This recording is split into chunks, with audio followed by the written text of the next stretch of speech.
Hello, welcome back to the second section of History Makers Training, April 2018. Let's put our hands together and welcome our friends.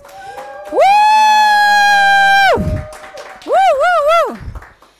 Today is day 6 of History Makers Training, and we are about to start the second section. And I'm also excited to invite our speaker for this section. Let's put our hands together and welcome Dr. Success! Woo, woo, woo!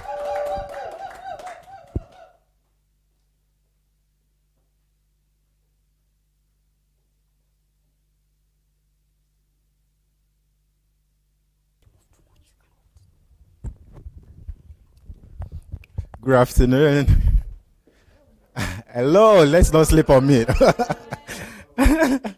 Thank you so much. Such a privilege for me. My name is Success, and hopefully I get to know each of us through our session. I'll be able to discuss extensively on a number of issues. So how was the session this morning like? Anybody enjoyed it? Wow. Mind-blowing, absolutely. You know, I was in the room upstairs and I was listening, and so many things were just going through my head. So many things were just going through my head. I felt, as a young person, I felt privileged. I felt challenged. You know, I felt so many things happening at the same time. And incidentally, today, if not specifically today, but this week, makes it exactly 4 years that I first stepped into this house. For my very first HMT. So exactly 4 years ago, I came in here as a wandering young man, very, very, very hungry for truth, very disturbed with, my life, church experience, religion, so many things, And coming here, it was just like I always say, again and again, I've recounted the experience for many people, that it was just like practically uprooting the very foundations of your life. You know, the foundations that you thought, okay, now, this has been said, let's build on it.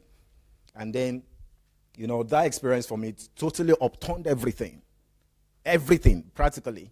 And all of the things that Dr. Sunday was saying, the only thing I'd met before Dr. Sunday was church shift. So when I read church shift, and that started something, I knew, but there wasn't so much information as at that time. The YouTube messages were not there, the blog wasn't there, and all of that. So you had to either understand Russian. If you go on the church websites, most of the messages then and all that.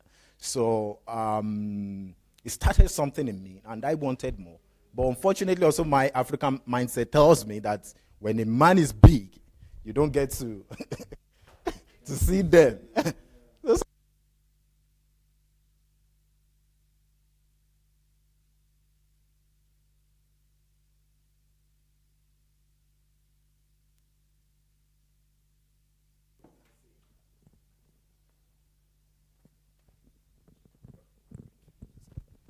So the pastor told me that you can sing, just get to meet him, I said, I'm just a student, I don't know, And then I came here and we had such a wonderful, wonderful HMT that time. And to be very honest with you, I would regard that April HMT 2014 as the beginning of the rest of my life, without any reservation. And not just for me, since that time, definitely, I've been to most of the HMTs, really, of between that time and now. And every one of them had always been very, very unique. And one thing that people will always tell you again and again is that HMT that they come for is always kickstarting something new in their lives. Because no two HMTs had ever been the same. There's always something, different. Exactly.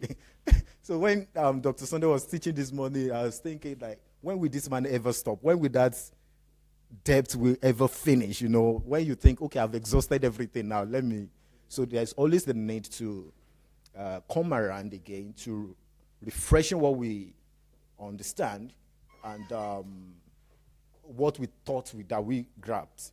So going from that HMT, of course I didn't talk much in that HMT. I just had to listen to a lot of people.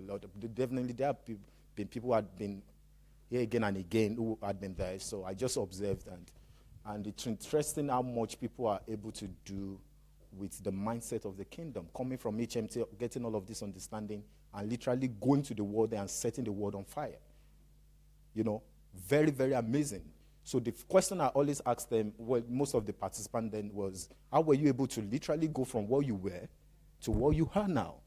You know, the likes of Pastor Derek Schneider was there at that time, and you saw him take this HMT model around the world, and, you know, people doing many great things. And in fact, there is the story that many of us may not know about, but like the current vice president of Nigeria, currently, well, I was told that he also had the church shift training. It was after the church shift training, yes, that he decided to go into politics, because he just used to be a pastor.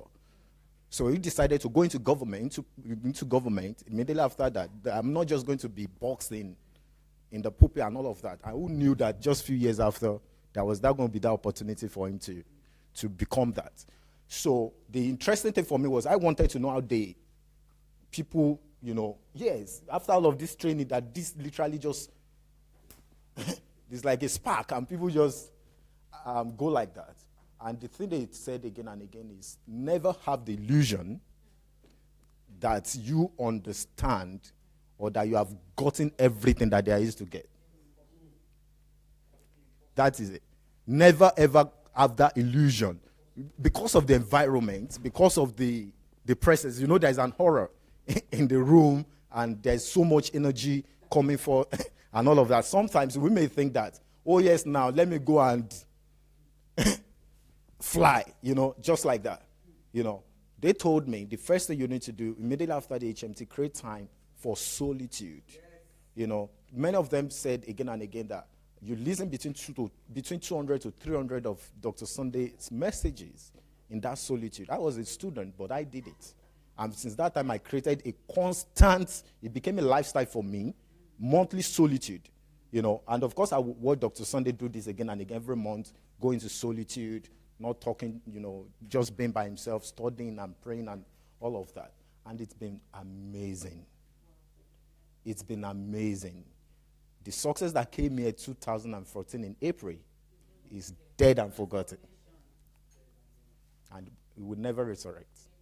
You know, this is a new me. This is a new life. So I'm hoping that every one of us standing from all this platform, as we go from today, will create that time to really immerse all of these things into ourselves, to soak. You know, the Bible says, you know, faith cometh by hearing the word of God. So we got to hear again and again and again and again and again and again and again and again until we eventually become. I don't know if I'm making a point there. So that we become, you practically look at one thing that Dr. Sunday, and you see the way he does his things, you see the way he talks, you see the way. I asked him in the first HMT that, you know, you're just so different from everybody. You're just so, and he told me, he said, all of these things that is in the Bible, that is in the scriptures, we all read them, we all have access to them every day. It's the same Bible that we read is the same Bible that he reads, that everyone reads. He said, but you read them. He said, I believe them and I've become them. So you read that no weapon formed against me shall prosper, and we all read all of those things every day. But we still believe in witches. We still believe in all. He said, no, I don't just, he said, I believe them. He said, when God tells me to move, I move. And that is it. I take action on the word because I believe them and I've become it. So it is about becoming, it is about these things becoming flesh inside of us, that each of us is a great nation and any of us can transform the world. And there's nothing that is stopping us.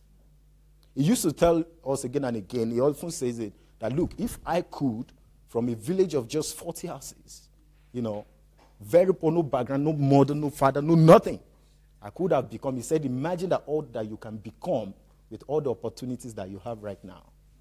And so nothing can stop any of us. Is that, have I made a point? Yes. Are we starting on something good?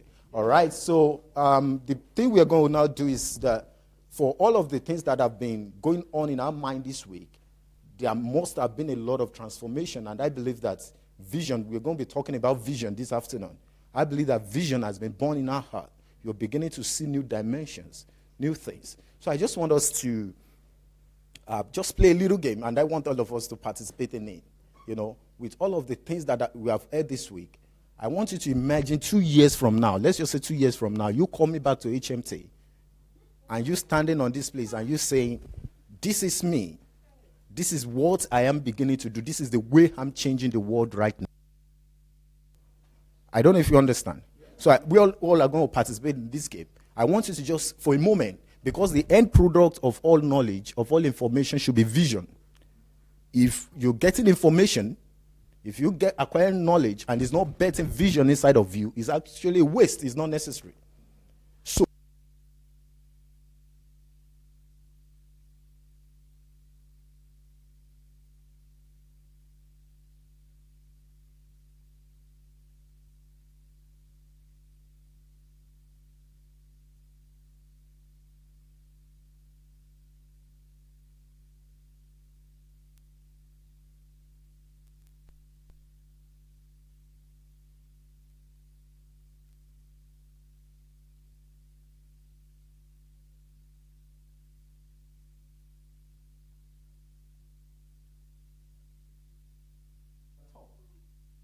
I was suppressed by culture, by religion, everything had battered me. I was just totally gone.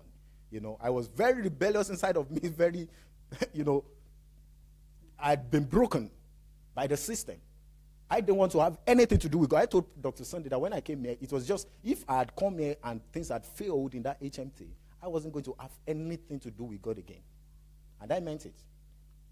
But that gave me hope. That gave me understanding for life again. I began to see things in a new perspective. So I just want us to go 2 years by vision, based on all of what you have heard. And you'll be able to come here and declare and say, 2 years from, let's not even say, you are going to talk like, this is who I am, and this is the way I'm changing the world. I don't know if I'm making a point. So you are going to talk like you are already doing it. You have become it. And so, I don't know, who wants to go first for us?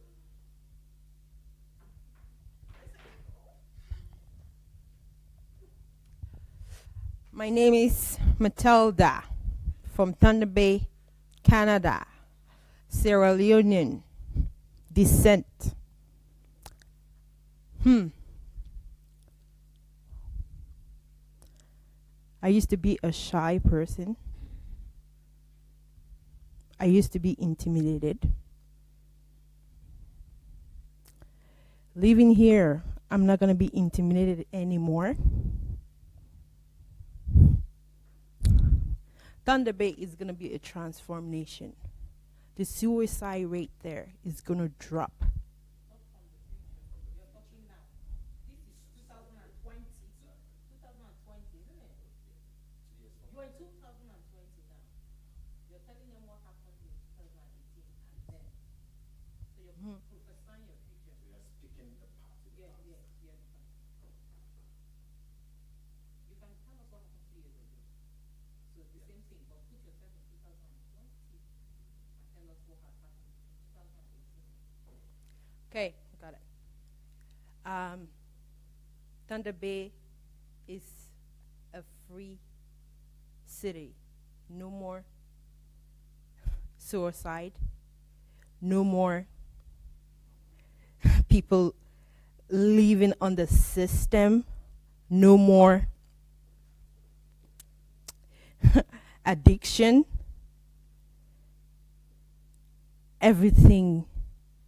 Everybody believed in God in that city. Everybody was on fire for that city. For Sierra Leone, the youth, they are people. They are for the kingdom of God. Sierra Leone is free. No more corruption. No more poverty. Wow. Educational system is on the top. Healthcare system on the top. Everybody is living first class.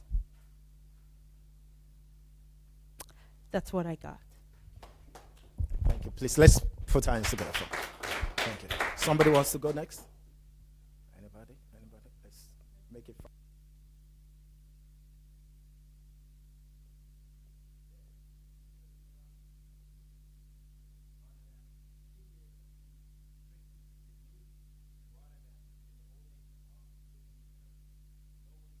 going, taking over all influence spheres in society.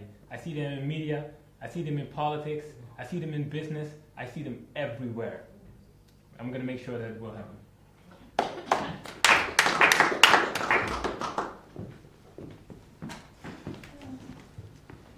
Yeah, my name is Christian. January 2018, I came to HMT for the very first time. And I had a mind transformation. And God gave me visions of things to do. Today, by God's grace, I've been able to help over 1,000 orphans to go through school. I've put them through in their education. I've been able, by God's grace, to rescue thousands of homeless from the streets of London and also from the streets of Nigeria. But not only that, I've reached hundreds and hundreds of thousands of youth throughout Nigeria, and encouraging them and motivating them and inspiring them to discover their purpose in life. And God has also opportuned me to be advisors, to be an advisor of leaders in politics, in business, leaders in religion. I've reached my community, I've reached my states, and I've also reached my country. I came here confused. I came here with so many questions that nobody was able to answer. But I got my answers when I came. And God gave me an unusual boldness that I never knew I had. And with that boldness, I stepped out by faith. And I know that the coming years, God is going to use me to do great things, not only for my nation, but for the world. Amen. Thank you.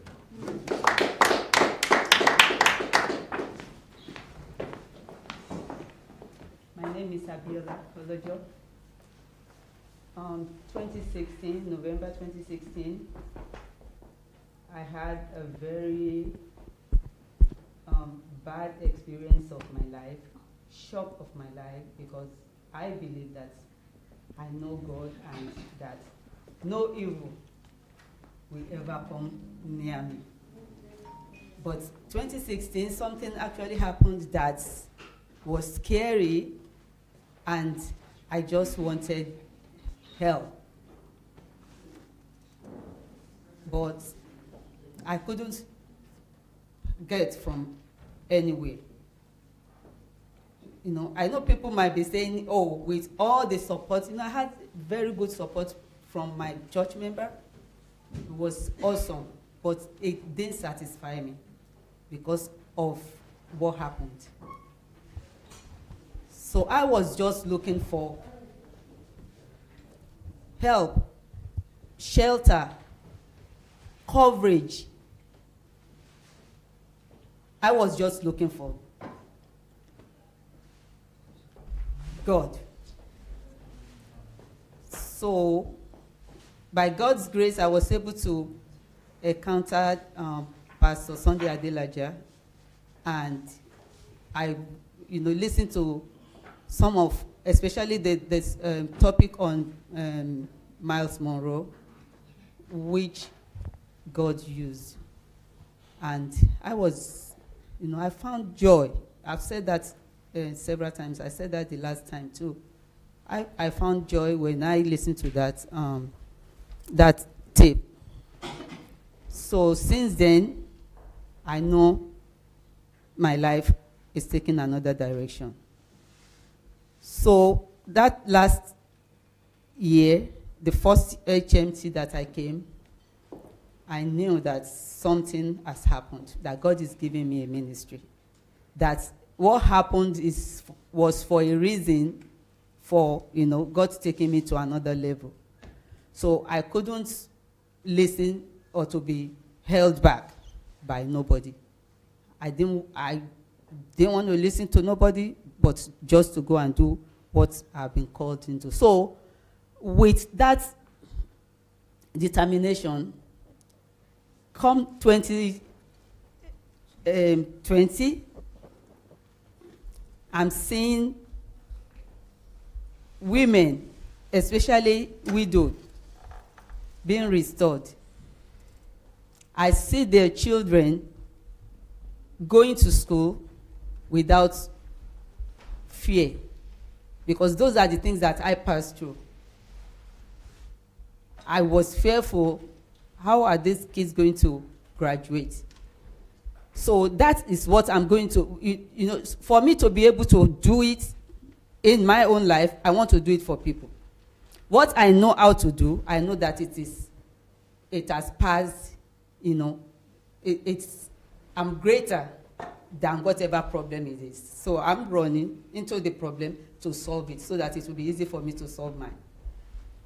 And in 2020, I'm seeing those people, the widows' children going to school, graduating without any problem.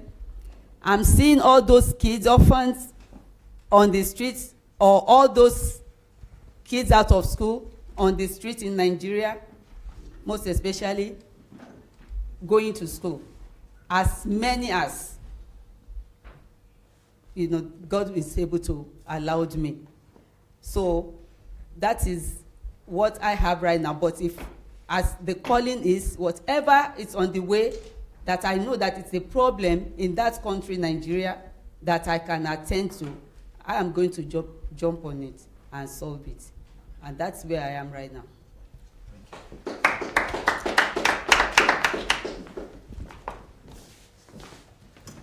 Hello, everybody. My name is Lemel Niaore.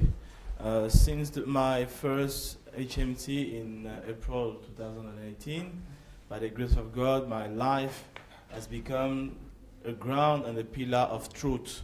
And I started to establish truth in different areas in my personal life, my personal lifestyle, my family, and my at school, university, and I started to establish truth by all the area of my life, in the music, in the field of music, in the field of scientific field, and also I'm about now this year in 2020, I'm about to conquer my country in the political field also.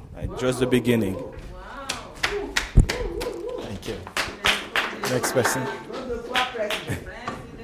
Anybody else?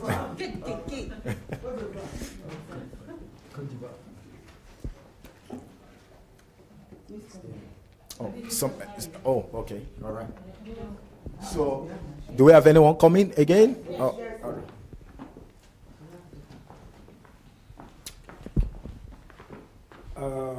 right. I had to write it down, you know, so I picked the right words to use.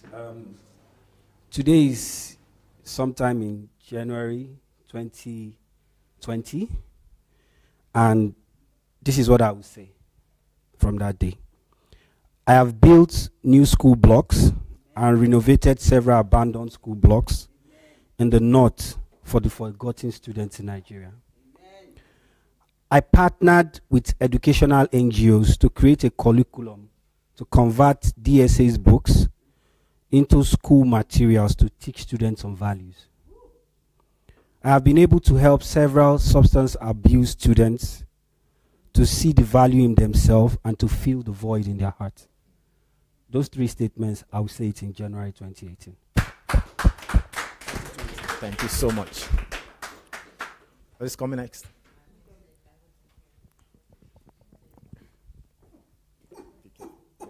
I don't know what was being said, but I suppose it's maybe what our vision is or what we've gained 2 years from now. Okay.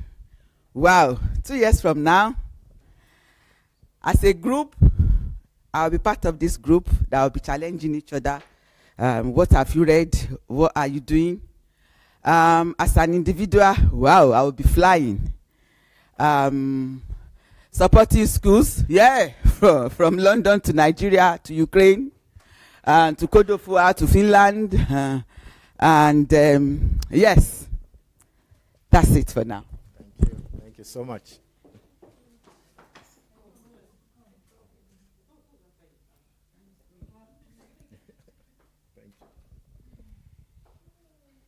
My expectation in 2 years from now, I have problem with relationship, and I'll be a counselor. For battered woman, I'll be a counselor because I know about being battered as a woman, about being abused as a woman. Now I will embark on that area because it's not only going to be lectured to me, it's going to be a part of my life where I can have empathy to other women in society and other young people also that are being battered, and they rather to cut their risk or to take marijuana or to switch their sex to say they're a butch, we call them in New York.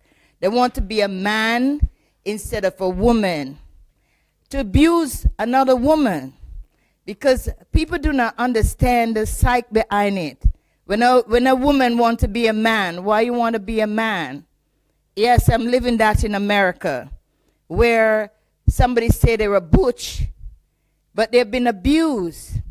So they psychic back to abuse another woman to satisfy themselves. That can be managed because nobody never born being gay or lesbian. And I'm facing it because I have power in me to face the world, to bring the change, whether it's Jamaica, America, around the world. I will embark in that aspect. Thank you. Thank you so much.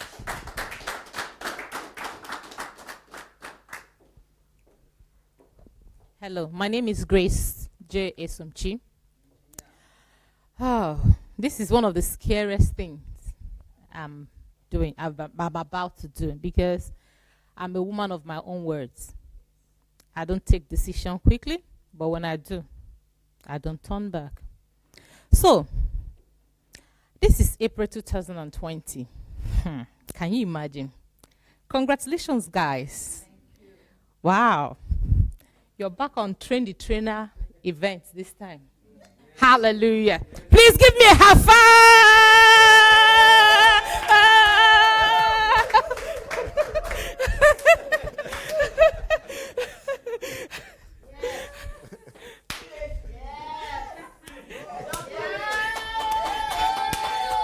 Hallelujah.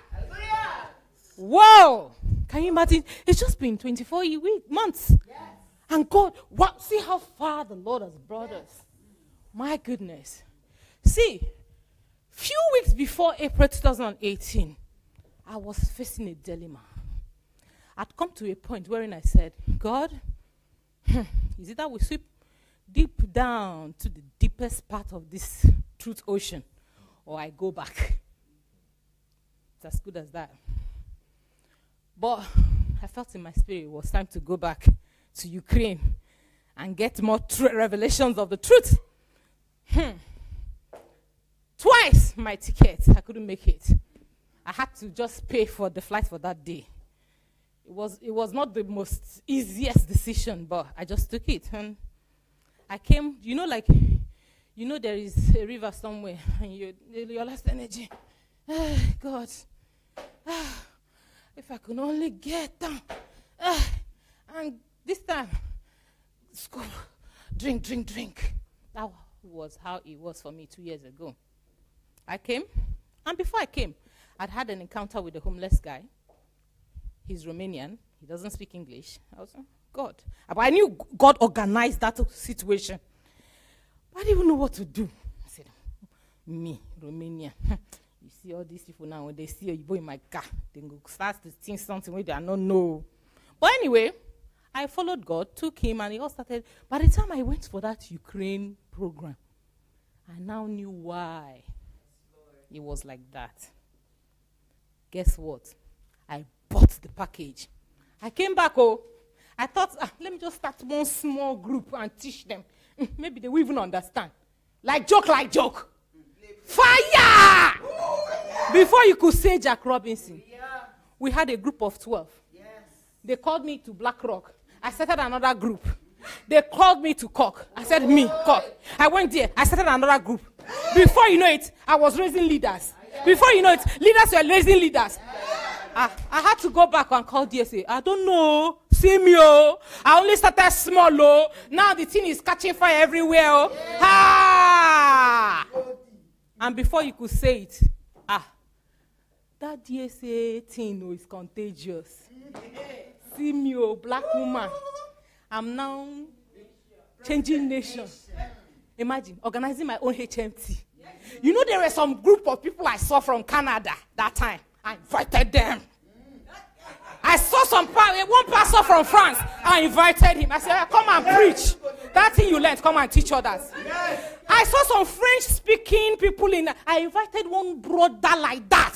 I said, come and teach them in French. Huh? I saw some another group there. They were speaking Fini. I said, I know somebody that will help you. That's how we started. Like joke. We have covered Ireland. We are moving forward. And guess what? They invited me to come and make a speech at the United Nations.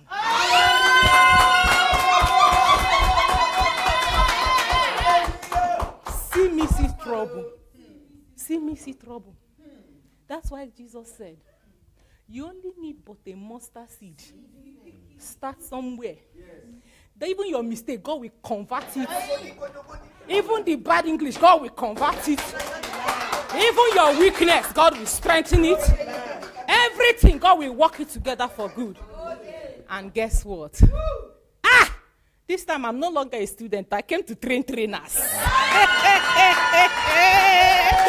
You can't imagine.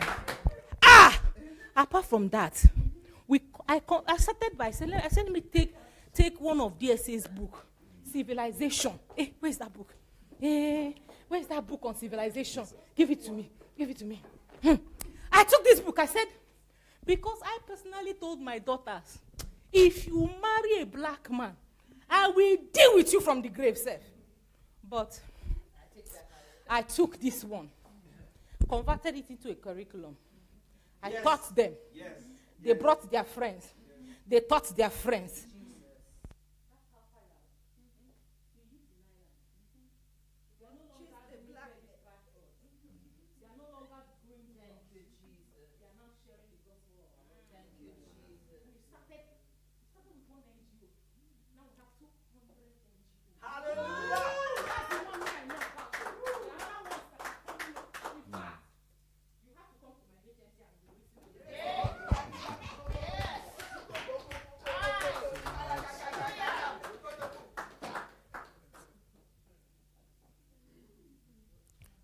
All right. Thank you so much. Do we have more people? Please. If you want to come, please come. But while the next person comes, I just want us to cast our mind back to an event just about 2,000 years ago. And there was a young man on the streets of Bethlehem or, Palestine at that time who said, I'm going to change the world. I'm going to save the world. And you know what? He had just 12. He had a fisherman behind him, a tax collector. He had, just all of these people that you won't take them seriously. They were just grown men walking around the street every day. But the young man said, he was less than 30 years old. I said, look, I've come to save that which was lost. I'm going to save the entire world. And you are asking him, look, there are 7 continents in the world.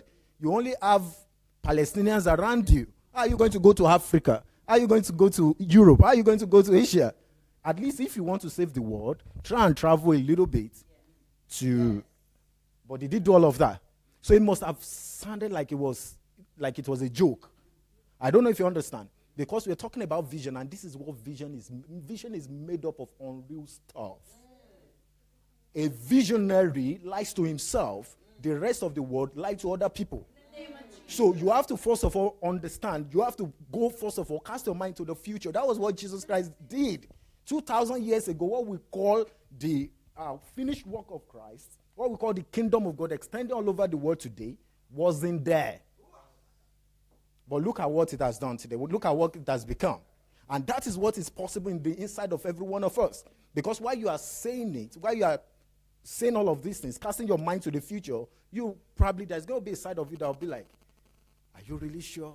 Is it really? But trust me, that which you have said will surely come to pass. Because that is what.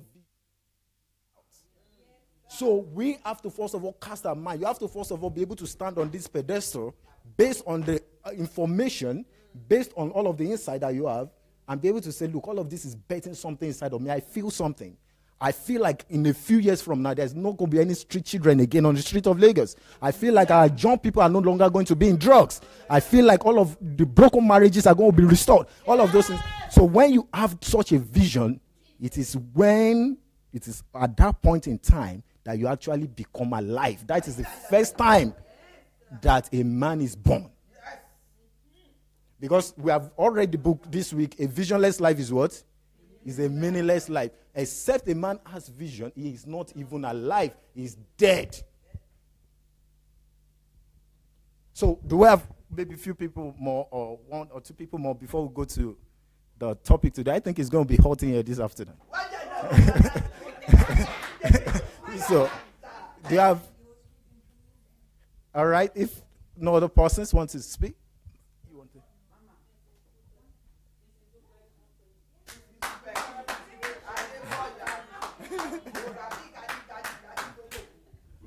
Thank you all. This is a real revelation progressing in my life. I want to start by saying, who am I? I've not read the book anyway, but I know I am a person who have the flair for people who are underprivileged. And I've not said this before. I think I started something in a minor way back in Nigeria in a village. And the village is called Idomila. And for your information, I'm not from Idomila. I never know Pastor Sunday before, but when I started the program, even without hearing of HMT or anything, I think temporarily it stopped. But I was asking God, after spending all this money, after painting, renovating, and doing all sorts of things, but all along the line, God was reassuring me that you are in a training school. So when I came here and God said something within me, I had that conviction that I'm going to connect you with somebody or people from this very environment as well. I never knew Pastor Sunday then. So when it comes to that stage, I said, okay, God, I'm ready for the training. And from now on till 2020, I think I'm seeing myself as somebody who people will come all over the world to say, oh, I was this, but now I am not this again. I was sick, I was afflicted with this and that, I am no more. And for the fact that Dr. Success was talking about health yesterday, that we have to deal with it in 5 areas. That is promotion, prevention, treatment, rehabilitation, and then the palliative aspect. I can say that truly, he said many of the doctors will be wiped away, not intentionally, but because people are getting healed and then, the gospel is being propagated. It then means that those who are well need no physician, but those who are healed. So I am seeing our people being delivered from various afflictions because of this, and I can see myself participating in this very act. And apart from that, the issue of the rehabilitation has really, brightened my eyes, that so people can become so tamed. People who have been aggressive, drinking and, smoking and things like that, they can become so tamed when I saw those people. So I'm viewing people in Nigeria, the alcoholic, drug addicts, and all these things. So I can say that I am seeing Nigeria, my community, my environment in 2020, that there will be no thieves again, that there will be no burglars again, and that there will be no armed robber, if at all, it will be lessened. And I know this is possible by affecting the lives of these people. Thank you. Thank you so much. Thank you. That is vision. That is visionary. You want to say something to yourself? Yeah.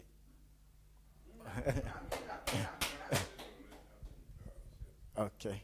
So that is what the future is made of. That is what vision is about. That is what it's becoming a visionary. All of these people that we see here today, Winston Churchill, Martin Luther King, Mother Teresa, all of them, that is what it's about. We first of all have to see the future before we can become it.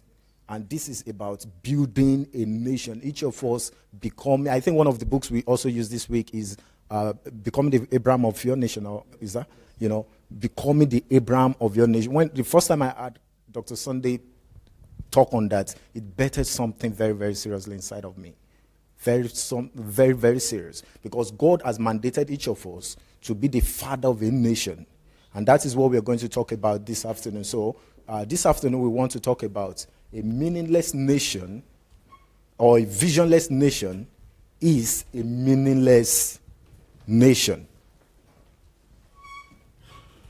A visionless nation is a meaningless nation. I want us to, it's going to be very, very interactive. I'm going to need all of our contributions. So I'm going to need us to be very active to participate. Am I still visible? Because I'm very dark. Okay.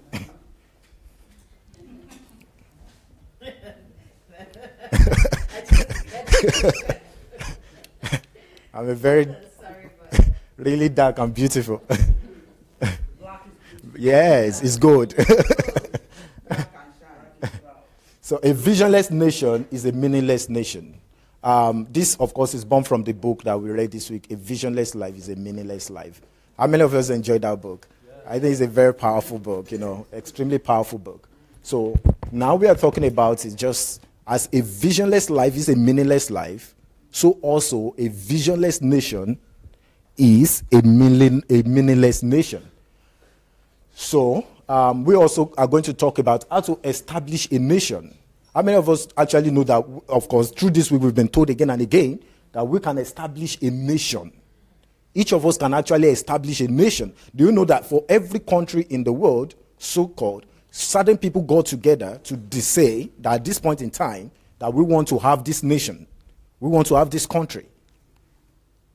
So, how to establish a nation through the power of vision. And of course, that was the thing I was talking about earlier, that I said that the end product of knowledge must always be vision. Any knowledge at all that we acquire that is not betting vision inside of us is a waste. So many people are full of information, rema, and all of those things. But except it's betting a vision inside of you.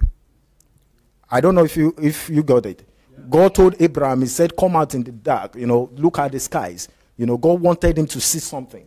He said, as the stars are in the sky, so shall your descendants be. God was showing him something. God was betting vision in his mind, inside of him. So that was necessary. That information was necessary when he decided to leave his father's house.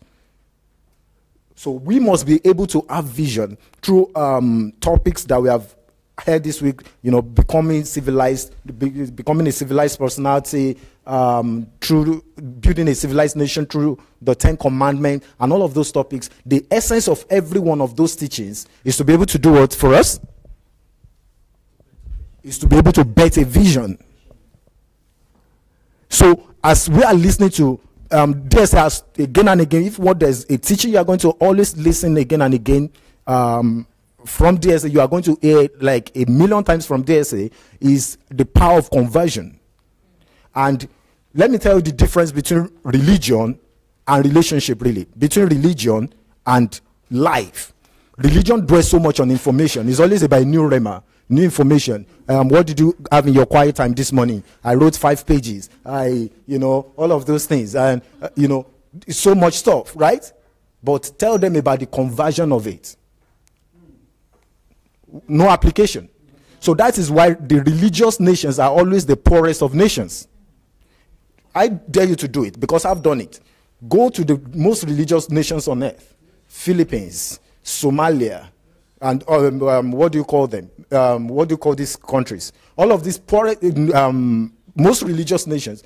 And then check out the poorest countries also on earth. It's like they just tally. It's just, So there's a line that you can practically draw between religion and what? And poverty. And you now understand what the problem is? Because they fail to convert knowledge into what? Into vision. So if we also, HMT participants, are not going to become religious like them, we have to understand how to quickly convert all of what we have heard this week. Every teaching that is coming forth has to be about what? Vision. Has to be about vision. For example, this morning we're listening to DSC talking about how we've been placed above principalities and powers and all of that. Has to quickly bet a vision inside of you. Is it that I'm going to help more people know my continent?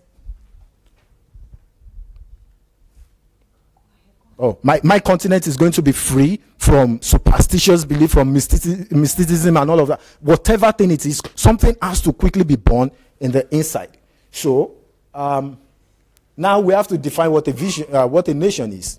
The first thing for us to do is to make a definition. Sorry, is it okay? Just tell me where to stand and I will. Yeah, is it okay? Sorry, I tend to move a lot. Okay. So, we have to define what a nation is. This is the dictionary. If you look into the dictionary, and of course, what is often is also on Wikipedia, they say that a nation is a large body of people, and this is where I'm going to need all of our contributions. So we have to deliberate on this. Say a nation is a large body of people united by common ancestry, common history, common culture, common language, inhabiting a particular state or a defined territory. The one in brackets is mine. Don't worry, that one is not part of the dictionary. So we have common ancestry, common history. This is a nation.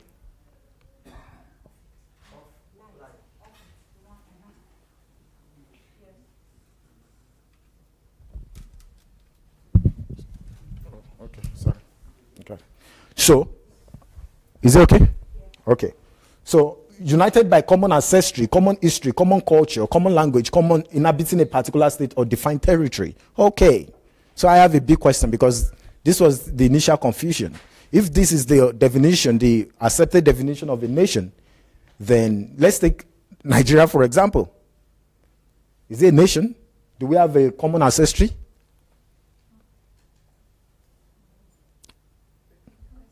Like just using, I'm going to use like Nigeria as an example, or even let's use the United States of America as an example. Is there a common ancestry? Is there a common history? Yes.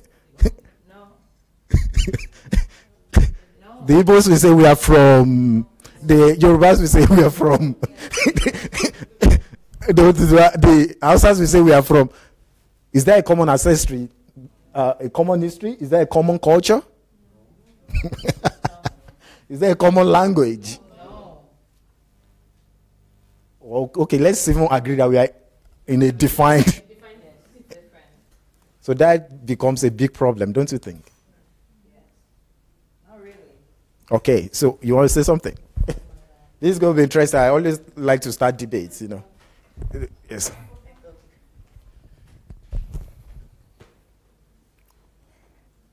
On the point of saying for common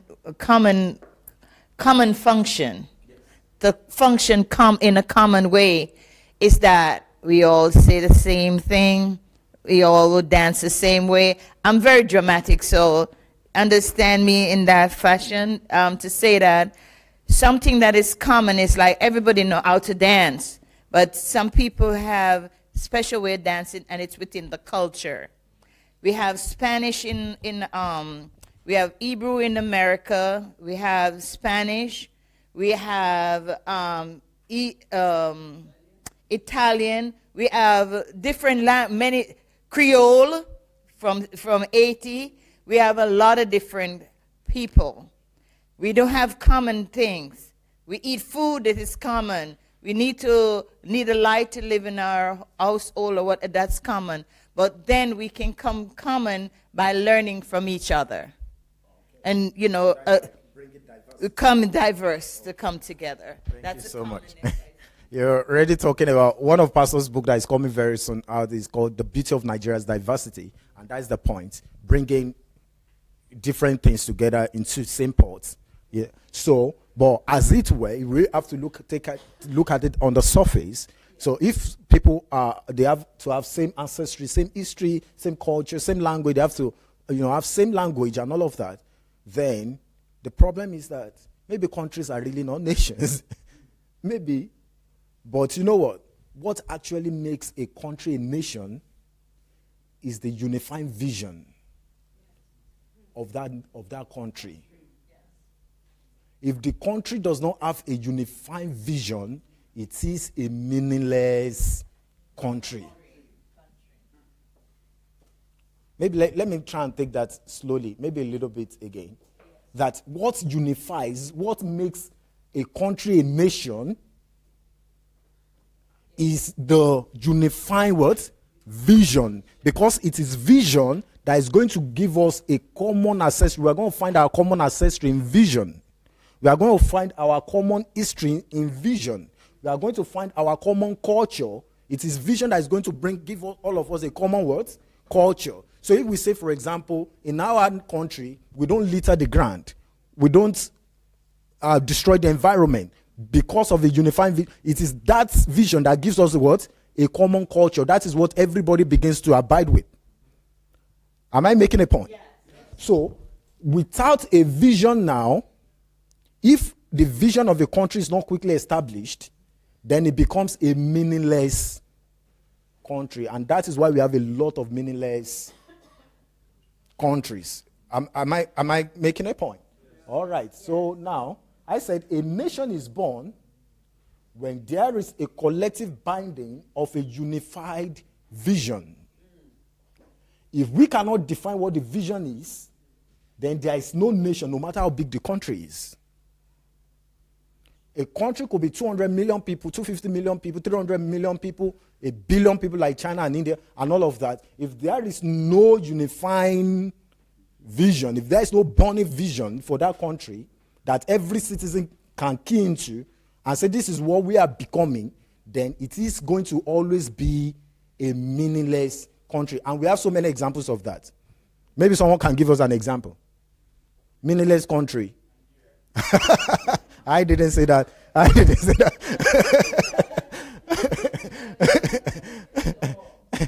So it seems that the first thing, one of the earliest things that we must set to about any country has to be what? The vision of that country. And that's where I suggest the book. And please, what's the title of that book again? Discovering the Calling and Purpose of Nations. Very, very important, because every nation was born as a result of vision. Vision was what gave birth to every nation. First of all, you will always find it in the heart of the founding fathers of the nation. They understood why they came upon, where they came apart. Let me give you an example. For example, in the United States, the founding fathers made a decree. They make a code which said that we believe, right, that all men are created equal, right, and they've been bestowed certain inalienable rights. Among them is the right to life, to liberty, and to pursuit of happiness. So all men are created equal. That is the vision. That is what we are going to always pursue. We are diverse. We have so many states, so many people. But all men in America will always be what? Equal. But look at America today. They have moved away from that earliest vision of the founding fathers, and that is why there will always be problem and chaos. Because until they return back to the original vision, there will not be a binding force. So it's the tie that is binding the country has become loose and apart. Am I making a point? Yes. Let's take another country, Nigeria, definitely. One of the things, if, for example, in our, let's say, our national anthem, you always say, we serve with heart and might, with unity and faith. They always think about the common thing you always find, either in the pledge or in the logo or in the anthem of Nigeria, will always be unity and service. Unity and service. Unity. You know why they're emphasizing unity? Because they understand the diverse. Nigeria has over 500 languages being spoken. More than 250 ethnic groups, tribes, and all of that. But the founding fathers understood something, that the purpose of this nation is we want to demonstrate what? Unity. Right? Unity and service to the world. Unity. But look at Nigeria today. Look at how far we have moved away. You are Igbo, I'm Hausa, you are Yoruba. Even among the Yorubas, you still say you are Ijebu, Ijesha. Even among the Ijesha, you still be, you are downtown, I'm uptown. You are Isaleoko. You are Isaleoko, I'm mainland. Say that. Because we moved away from what? The vision of the founding fathers, and the country will always fall apart when we are out of the vision of the founding fathers, of the earliest vision. One of the biggest events that ever happened in the world, of course, even bigger than many World Cups that have happened, is Festac 77. You can read about Festac 77. The entire black race in the world came to Lagos, Nigeria, to celebrate common ancestry of the black race. Why Nigeria? Unity and vision. You needed to see how Nigeria gave host to the entire world. Unity, you are our brother. We accept you. We love one another. And at that point in time, notice when in 1977 was the period of some of the best periods in Nigeria. At that point in time, 1 naira was bigger than the dollars and the pounds. Because of unifying what? Vision. So, for Nigeria to be great, for us to be who we are called to be, it has to be what? I advise us, of course, get that book coming soon, The Beauty of Nigeria's Diversity by Dr. Adelaja. Until we go back to that unifying vision, we are going to be a meaningless country. Until we begin to accept one another, that it doesn't matter whether you are from the east or from the west or from the... All of those things don't used to matter before to Nigerians. Those things never mattered. Those things were non-issues. But all of a sudden now they become real issues. People didn't even know that their neighbor was Fulani before. Or for the first time in my life, maybe this year or last year, I began to hear that there was something like Fulani herdsmen. Initially I was thinking, are they a new group of people? Or where did they come from? But we've always had Fulani herdsmen all through the years, isn't it? That's been the lifestyle. They've always been there. But all of a sudden, somebody just arose our consciousness, and the whole nation began to fight again on all of that. It could be religion. It could be ethnicity. It could be tribalism. It could be whatever thing. A visionless country will always be what? A meaningless country. A visionless nation will always be a meaningless nation. That's what that definition is saying to us. I don't know if we got it. Somebody wants to make a comment on that before? Does that make a lot of meaning? Okay. Then another thing, and I want us to pay very careful attention to this next one, is because it's going to affect all of us. That a nation, another implication of the definition is that a nation is not just a country. A nation involves all. What is that definition? Let's look at it.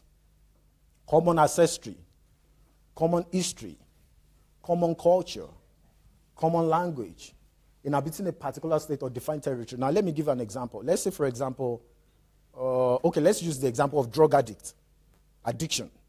Or let's first of all use the example of being a medical doctor. Doctor. Do doctors have a common ancestry or not? Medicine.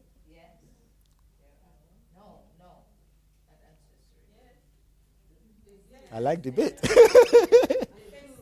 The first topic you learn in medical school is the history of medicine.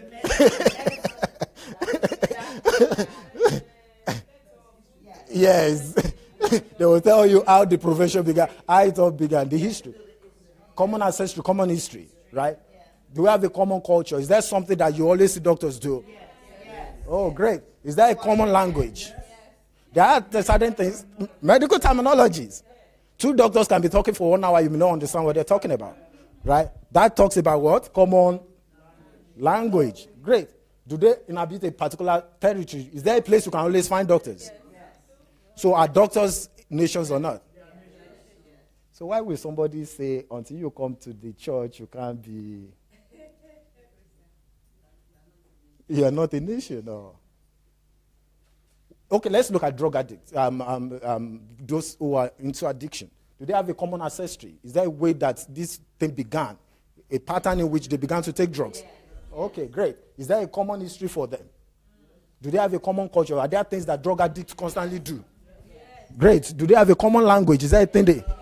Okay, drug addicts, do they have a defined territory where you can always find them?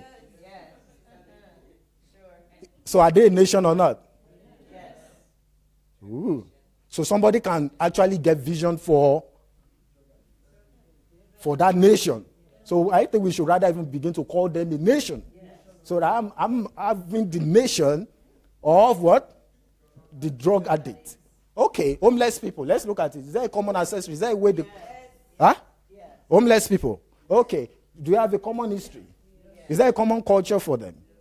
Okay, what of common language? Is there something they constantly... Right? Okay. Do they have a place where you always find them? It's getting interesting, yeah?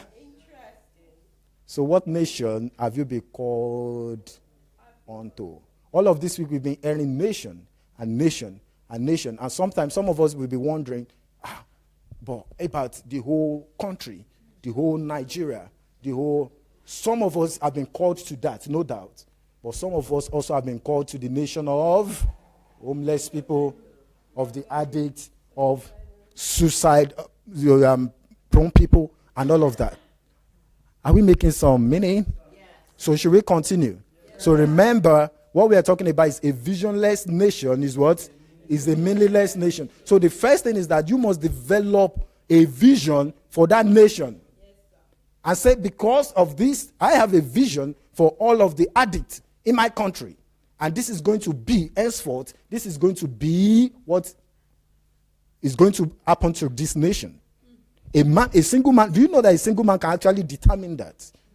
Read the book, Becoming the Abraham of your nation. That a single man will say, henceforth, this is what is going to be for this nation, and it will be. One small man in India many years ago, I don't know if he was taller than me, he should have been something of my height, declared that, look, I see the vision of a free India. You need to read the history of Mahatma Gandhi. You will be shocked. You'll be very, very surprised. And a single man, young man, sorry, not young, definitely, short man like myself, brought an entire nation out of slavery. In South Africa, many years after, another man had a vision and says, I have the vision of an apartheid-free South Africa. Nelson Mandela. And did that come to pass or not? Yes. Okay, in America, years before, a man said, I see a vision of equality among the black and the white in this nation. And did that come to pass or not? So it seems that all that heaven is always waiting for is a man to have a vision of a nation. And one man can just say, henceforth, this is what is going to be like in this nation, in this field, in this endeavor. And do you know what? Heaven is not going to say no. I feel like someone should respond or someone should make a comment. Anybody? Or we should continue. All right. So, addicts, that is a nation. Children, that is a nation. Right? Women, that is what? A nation. Anything that has a common culture, common language, common history, common ancestry, defined territory, you can't always find these people somewhere. That is a nation. Get a vision for that nation. And we can establish a nation once the vision is defined. So every one of us can actually start our own nation. That is what it means. With vision gives you that capacity, that ability to be able to define a nation. You can create a nation and become the father and say, this is the nation that I gave birth to. Are you getting it? Yes. So any day, man can decide and say, I'm betting a vision. You will have an anthem for your nation. You will have a logo for your nation. You will have a brand for your nation. You will register your nation. I don't know. Are we getting the point? So every one of us has been called to be the father of a particular nation. By vision, each of us must birth a nation. None of us must leave history makers training without birthing a nation. So one of the greatest things from leaving HMT is going back to your country and saying, I have become the father of this particular nation, and I'm going to build it into a civilized nation. I'm going to become the father of a nation that henceforth nobody is going to die by road accident again on the streets. I have become the father of a nation that henceforth no child will go to bed hungry, will die of hunger again or malnourishment.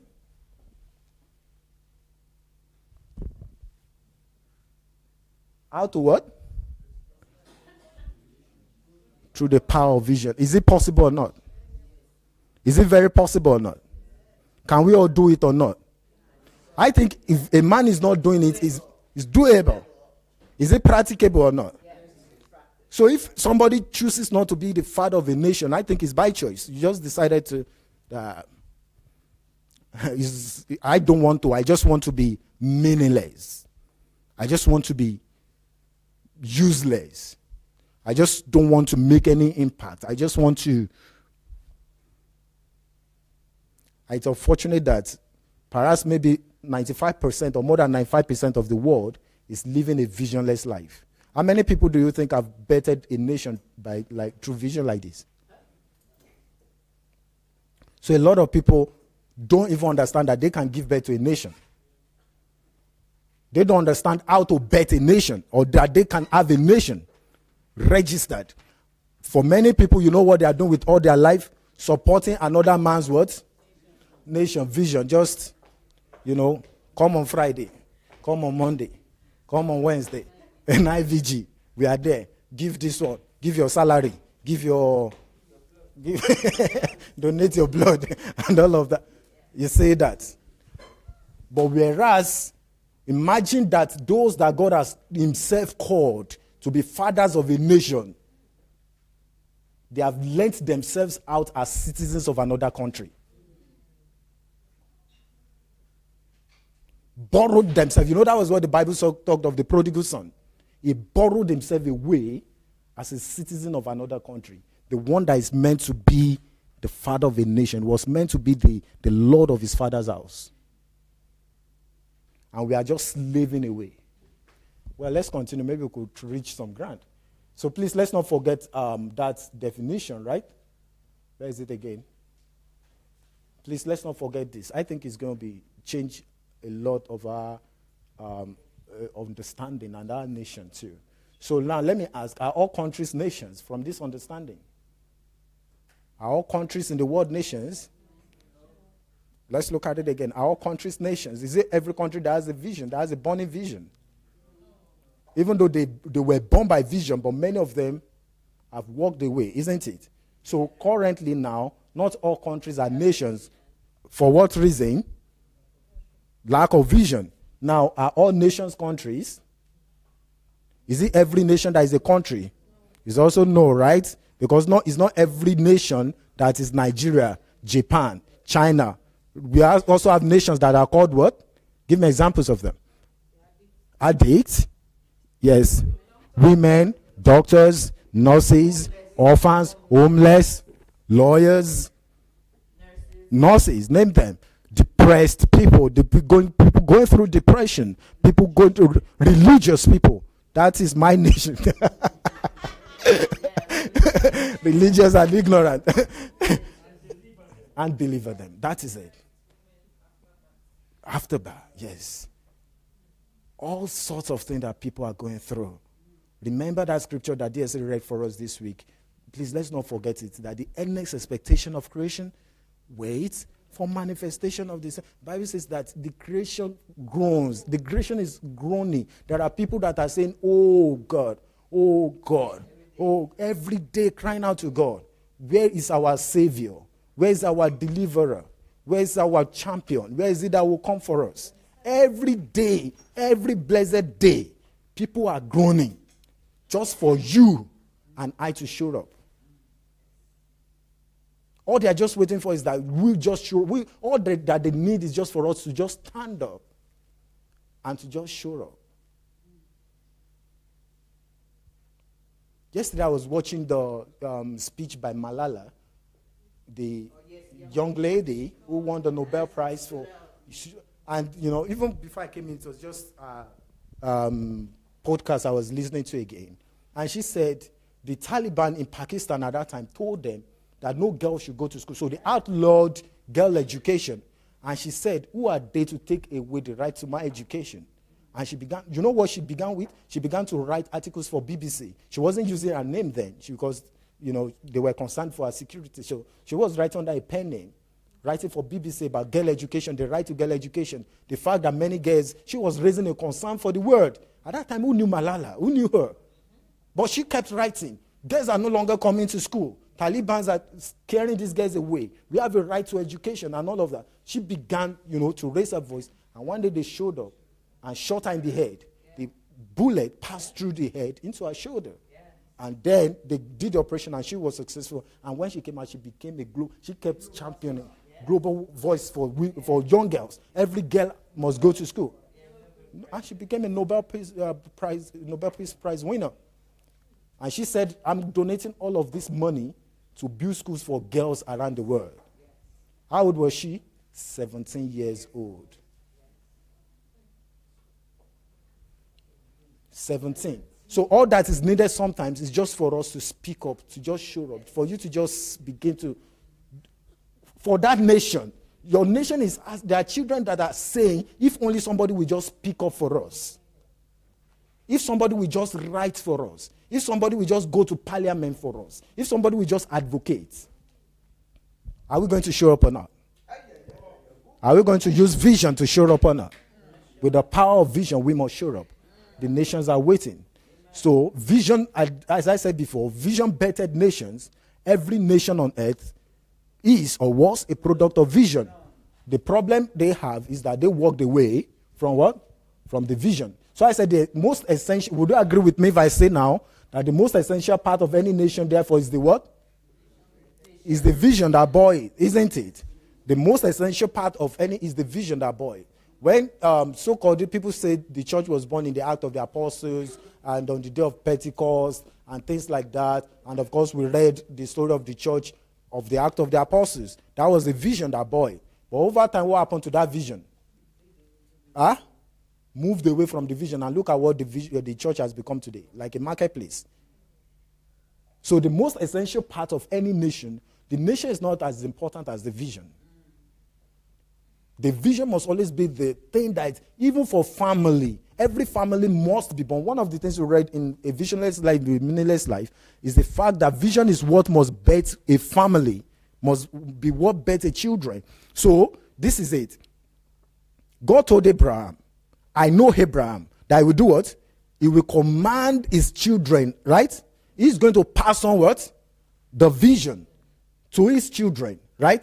He will pass it on. So now the problem comes when there are families that are existing, first generation, second generation, third generation, but what? Without a visionless family is also what? I read the story of the Rockefeller family, 100 years of sustainable wealth and philanthropy, immense wealth and billions of dollars every year. And the guy that gave the interview is David Rockefeller. And they were asking him, have your family been able to do it? Because in every other place in the world, no family has been able to sustain wealth for 3 generations. None. But your family has been able, for several generations, over 100 years, you have been able to sustain wealth. I said it's simple. We get together constantly and we remind ourselves the essence of the Rockefeller family. Check out for that on Business Insider, that interview. We just get together and we remind ourselves, this is why we exist. Philanthropy, we must do good. We must give back. We must constantly help the society. talk about their vision. You know, that is their own nation. So, vision births nations, and the most essential part of the nation is what? Is the vision. Please, anytime you want to make a contribution, constantly feel free to come contribute. Where there is no vision, we now understand why the Bible says that, right? The people perish. Because rather than for them to exist for unity, you know what they will be doing? They will be doing the exact thing that is against the very thing why they were created. Rather than for them to exist for equality, like in America, they will begin to do extreme capitalism, just beat each other, you know, get better at the expense of that person. Just rather than for you to celebrate togetherness, you want to fight them. No, it's Igbo, I'm Hausa. No, it's Yoruba. No, we don't. The people begin to what? To perish. I put it also in the slide board. Maybe it's a good point for me to share with us. In medicine, there's something that is called autoimmune disease. And autoimmune disease is basically the body fighting itself. Imagine the body begins to fight its own self. Begins to kill its own self. It's not even the germs and the bacteria any longer that is helping it. It begins to destroy its own self. That is what many nations or many countries have become, where there is no vision. People begin to perish. The devil does not, all the devil just needs to do is just sit and cross his leg and just watch the show. Yes, sir. Yes. Father, in the name of Jesus, I leave the peace that passeth every understanding, unto every man, every woman, into every homes, in the name of Jesus. I pray the Lord, when next we will meet, when next we will see, it will be for testimonies. Thank you for bringing us together. Blessed be the holy name. In Jesus' mighty name we've prayed. Yes, sir. Thank you so much.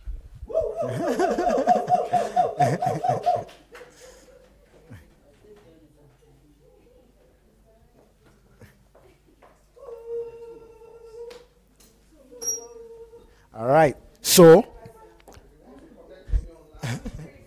all right. Yeah, Irene. It's so good to see you.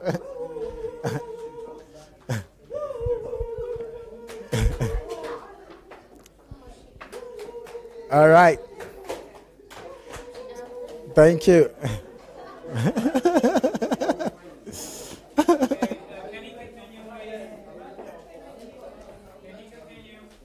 All right, so let's continue. Let's continue, especially because of our Facebook family.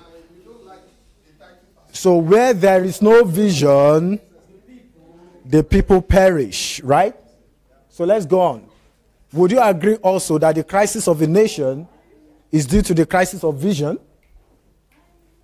Right? The crisis of a nation is due to the crisis of vision. When you see a nation or a country or any establishment or a company that is in crisis, check out for what? For the vision that created it. Isn't it?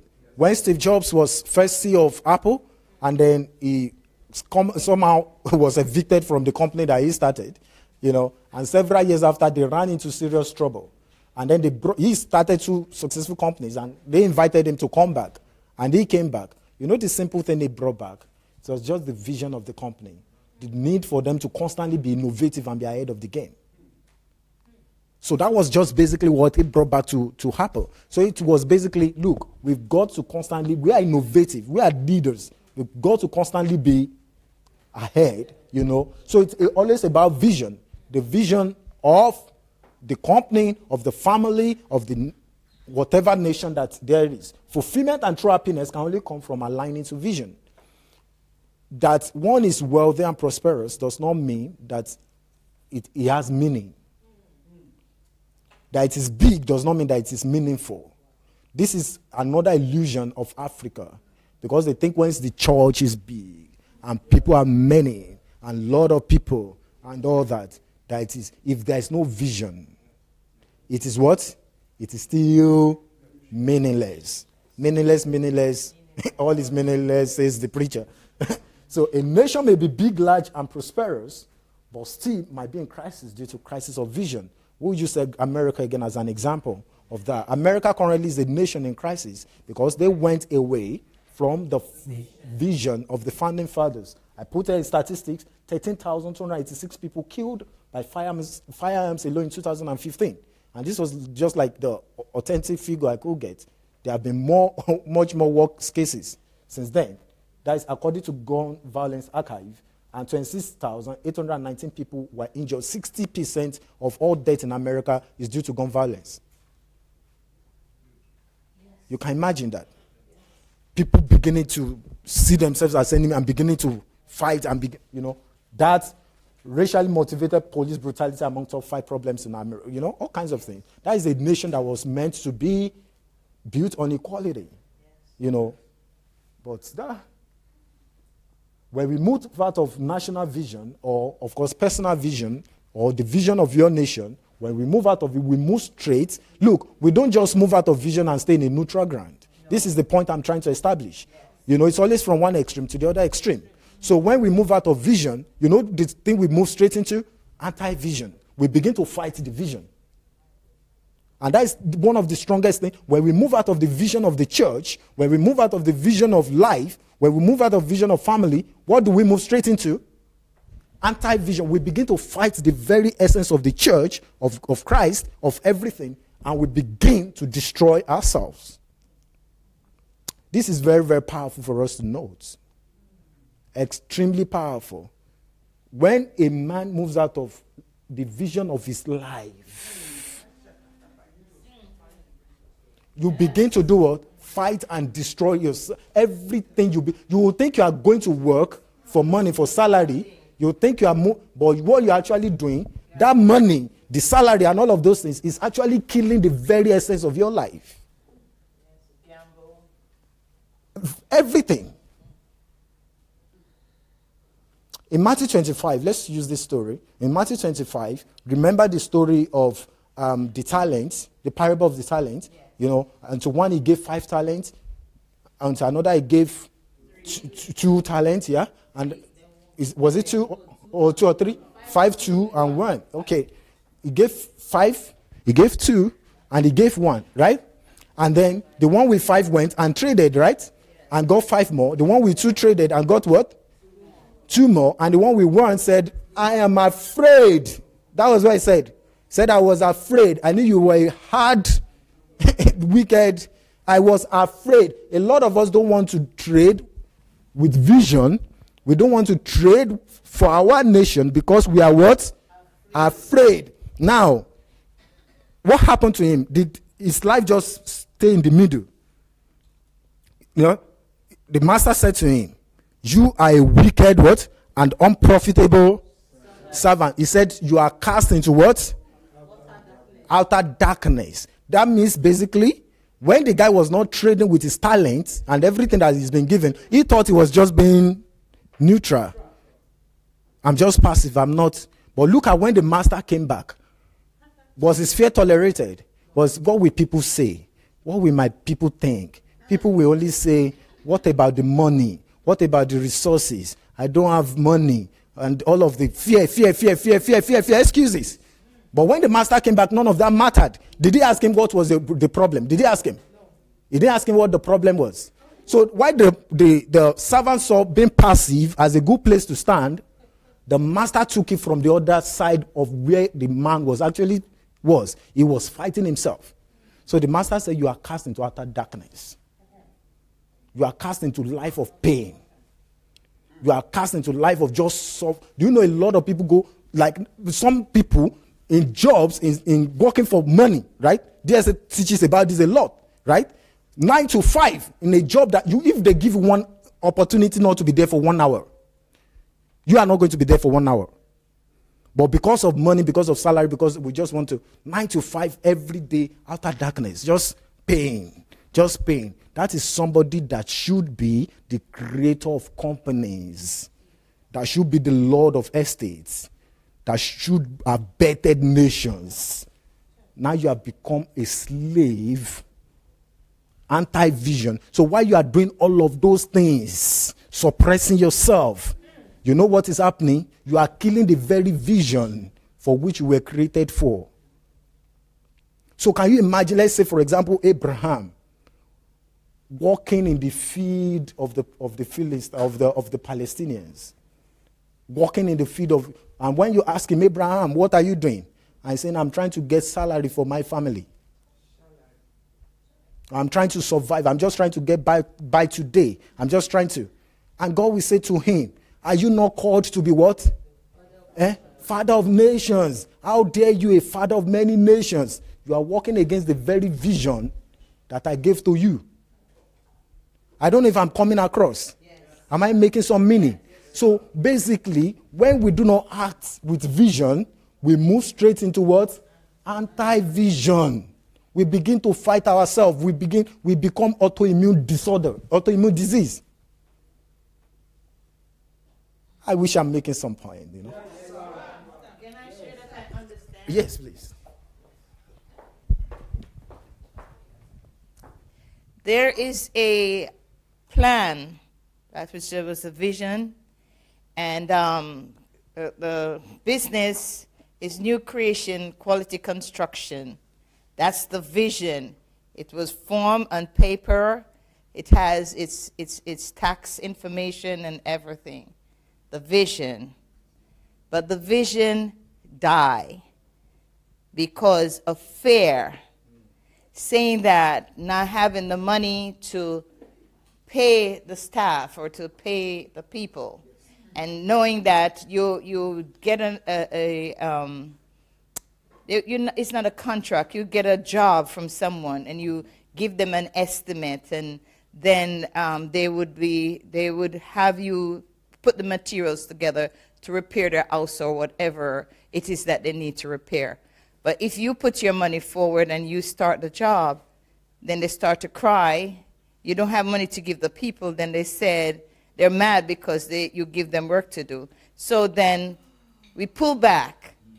All that was said, didn't give the people, didn't do anything, and the fear kept you from having this vision come to reality, so it becomes dead.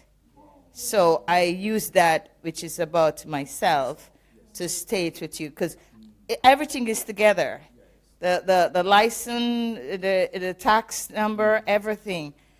But then my husband and I, we size it up. Not even me so much, but my husband is the one with the drawing and the everything to execute it. But then he's saying that they have done this to me already and whatever. So even though I'm pushing, so we could have made it, but because the vision has shifted, then it becomes that. Thank you so much for sharing. Thank you for sharing. Yes, please.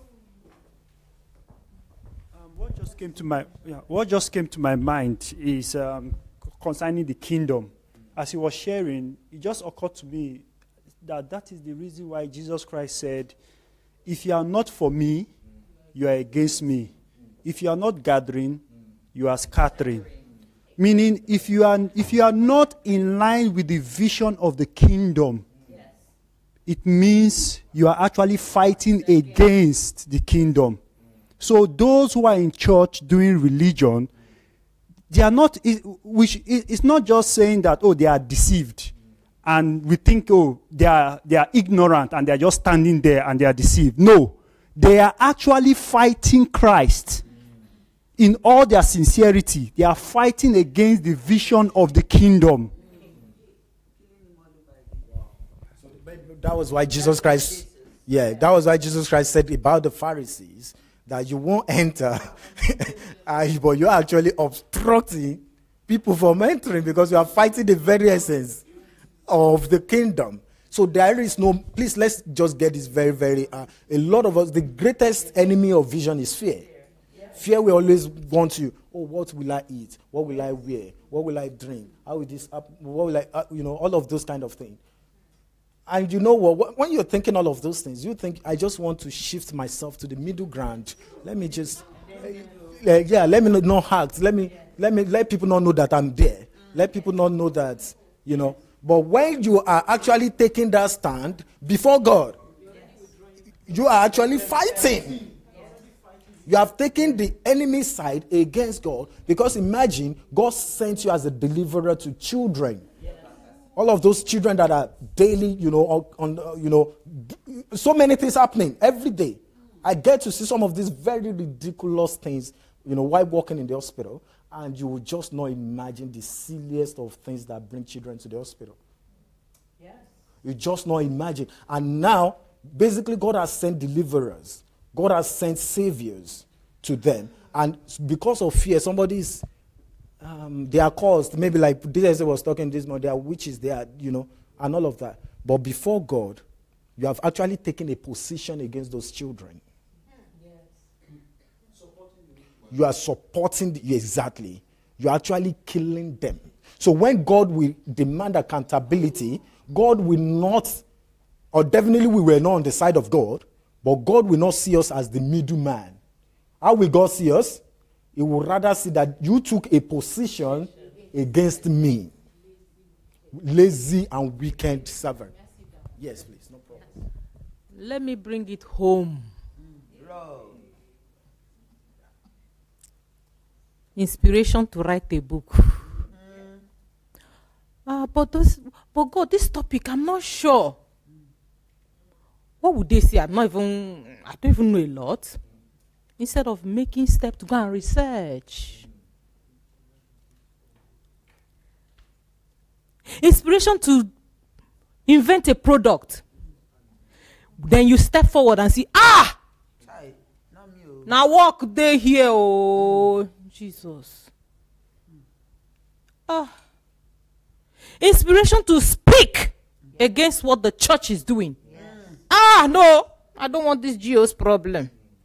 So they will say I'm Spiro. Who am I even safe? You think you're... This thing is real. Fear is real. Yes, it is. There are so many people from last HMT that God dropped things in their hearts.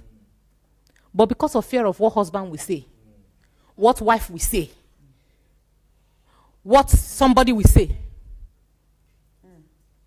Let me come home to myself. There's a book I was inspired to write. I started the research. Mentioned it to somebody. Just one little imposter dream killing injection.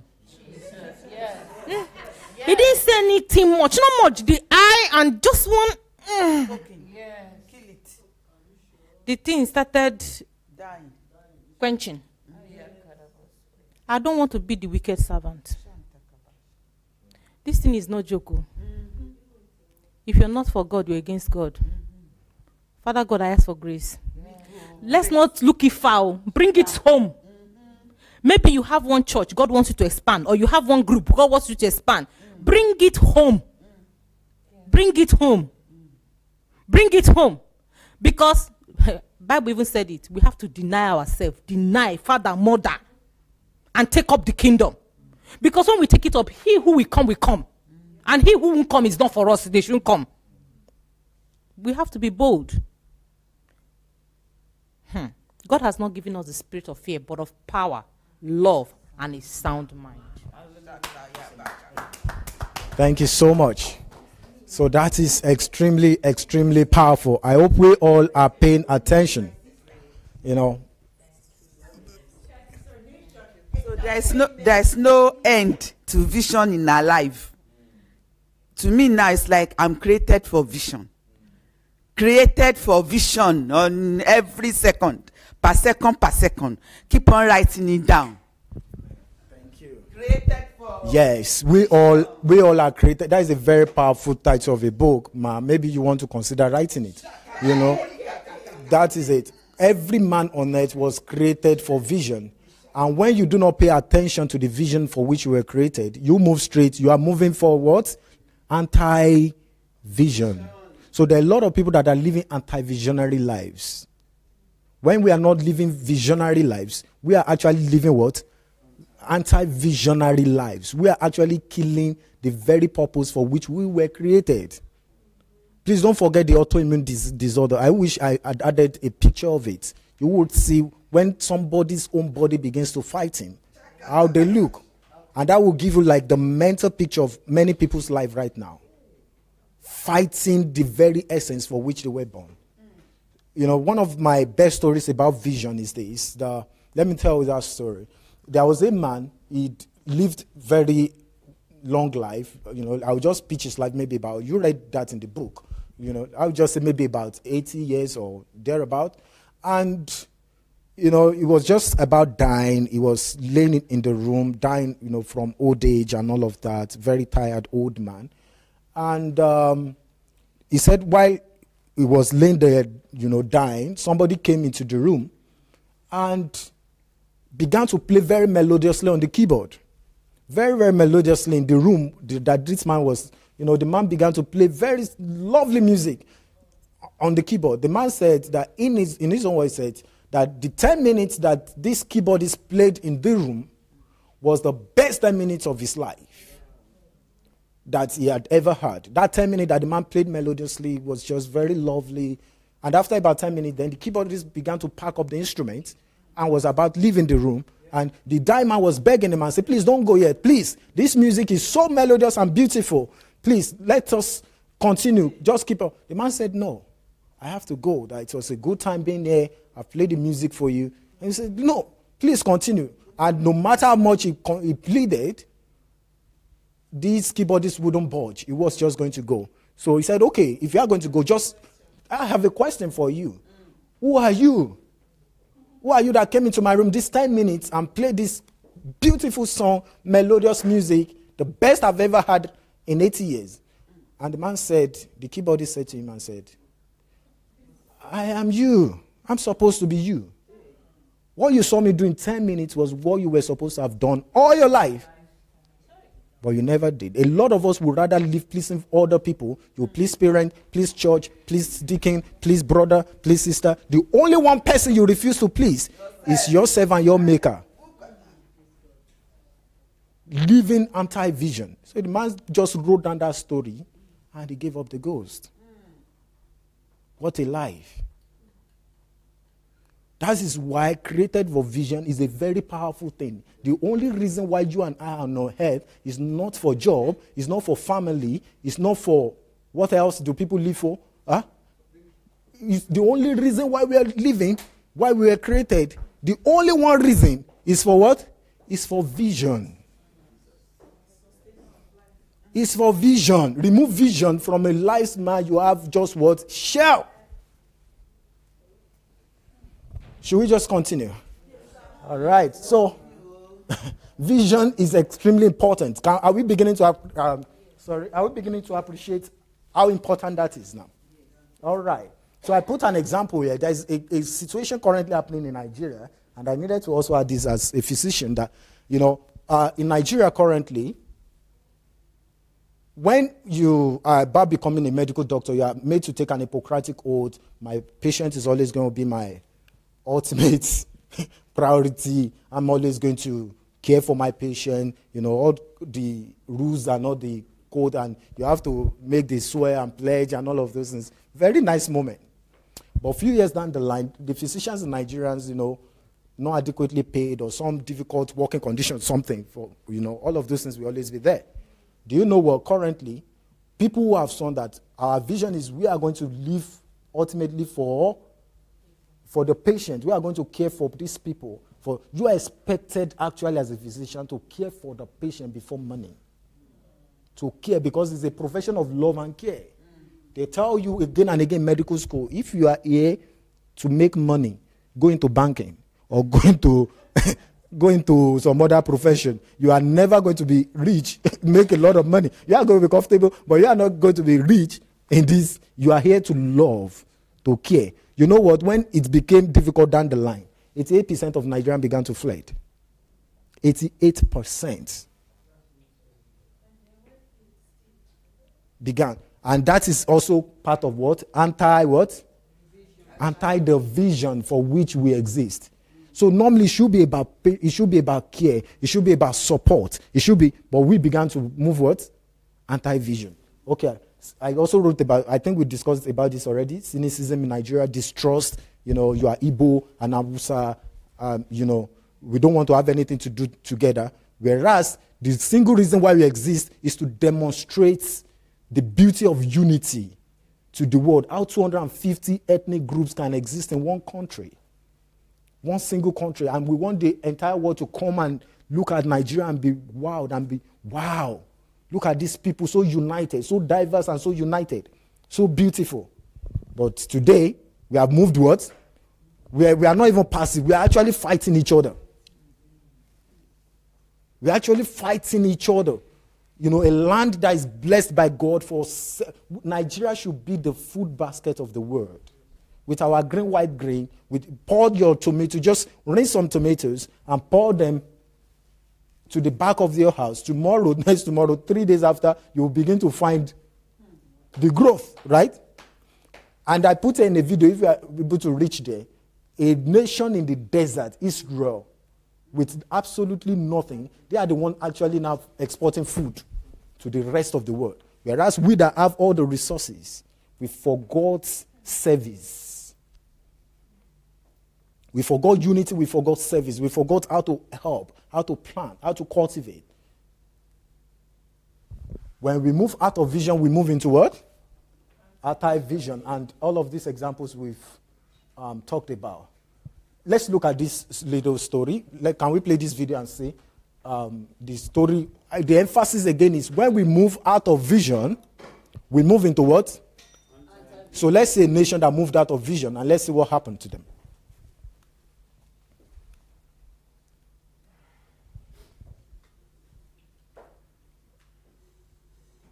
In the middle of the Pacific Ocean, there's a tiny island nation called Nauru that spans only about 8 square miles. Not too long ago, it was considered the single richest country in the world per capita. But today, it is one of the world's poorest and most obese nations, and is currently best known to house a detention center that's rampant with human rights abuses. So what's the story behind this island's journey from riches to rags? Well, Nauru's stroke of luck came from its isolated position, which is roughly 1,800 miles northeast of Australia. As one of the only land masses in sight, the island served as a stopping point for seagulls around the Pacific, and on each visit, they do what seagulls seem to do best. After a few million years of being used as a seagull toilet, the accumulating bird poop calcified, imbuing the soil with phosphates, a very valuable and lucrative group of elements. Their most important use is that they help plants capture the sun's energy so that they can grow through photosynthesis, and so phosphates are vital as a component of fertilizer. So when this island gained its independence in 1968, it jumped headfirst into mining and selling its phosphate-rich soil. Between the mid-1970s and the early 1980s, the tiny island nation of roughly 4,300 people had far and away surpassed any oil-rich or technologically advanced country in the world in terms of per capita wealth. Some stats estimate that in modern currency, the island was worth $2.5 billion, or more than $500,000 for every single man, woman, and child. Almost every societal necessity was completely free: education, medical care, and transportation. On top of that, they don't pay a penny in taxes. They didn't have to. So what happened to this rich country? Well, predictably, the phosphate ran out, and the country didn't do a very good job of planning far into the future. As mining became less and less lucrative, the soil, once the most fertile in the world, became totally barren. Little could be grown on the island, and its residents got used to importing all of their food, mostly canned and high in preservatives. In 2011, this unhealthy diet led to Nauru being named the single most obese country in the world. But that was far from the only problem. As the government began running out of money after poor financial planning, they opened the country as an untraceable tax-free banking haven, right around the time that the Soviet Union collapsed. Russian criminal syndicates took advantage of this opportunity to launder tens of billions of dollars through an unregulated financial system, feeding the increasingly corrupt government and draining the country of its resources. In a last-ditch attempt at survival, Nauru reached out to the Australian government, its closest neighboring world power, and worked out a deal on what to do with the 70% uninhabitable island with no source of revenue. And the solution? It wasn't pretty. In the early 2000s, in exchange for Australia's financial support, the island agreed to take a few hundred Sri Lankan and Pakistani refugees, including more than 36 children and several pregnant women, who were attempting to enter Australia by boat. This was called the Pacific Solution, and from then on, when any refugees approached Australia, they were sent to squalid detention centers in Nauru and Papua New Guinea, which had made a similar agreement. Conditions in these detention centers have been likened to a crumbling, poorly run prison, with effectively no possibility for many of its detainees to leave. In fact, in 2007, the situation at the heavily overcrowded facility became so bad that it had to be shut down when they ran out of water. But the detention center reopened in 2012 and is still operating in the same conditions today. So between 1975 and 2017, Nauru went from being the richest country per capita in the world to one of the 5 most impoverished. So just how bad are these detention centers, and why is Australia going to such extreme measures to keep out immigrants and refugees? You can find out in this video to the right. Thanks for watching Now This World, and don't forget to like and subscribe for more episodes. So can somebody help us make a comment on this in relation to vision? From being the richest to being the poorest, most impoverished within a few years. Just maybe one person can raise a comment on that. Or I should just continue. All right. So we just saw the aftermath of lack of vision. Does not matter. I say it again and again. There is no country in the world that can never be destroyed. There is no country in the world. Dr. Sunday said it again and again in his book, The Death of Nations. There is no country in the world that is failure-proof or that is death-proof. Just remove the support of vision within a little time. Do you think Nauru, how many people have heard of Nauru before? Is this but that was used to be the richest country in the world. Used to be the richest country in the world. Such awaits every nation, every country, and every life without vision. In a visionless life is a meaningless life. The book says that the physical eyes is a burden to a man without vision. You know what that basically means? Every resource that the man has without vision, it will be a burden to him. It will become a problem to him. It begins to fight him. You will think he has money, but he doesn't really have money. That money begins to kill him. You will think he has property. That he doesn't really have property. That is his undoing. That is what will kill him and his children. Because there is no vision. All of this Warren Buffett and Bill Gates and all of them, do you think that it is a fund that they said their children is going to inherit zero wealth? You know the reason why? Because they understand. Except there is a burning vision that can contain all of that money, it will destroy all of those children.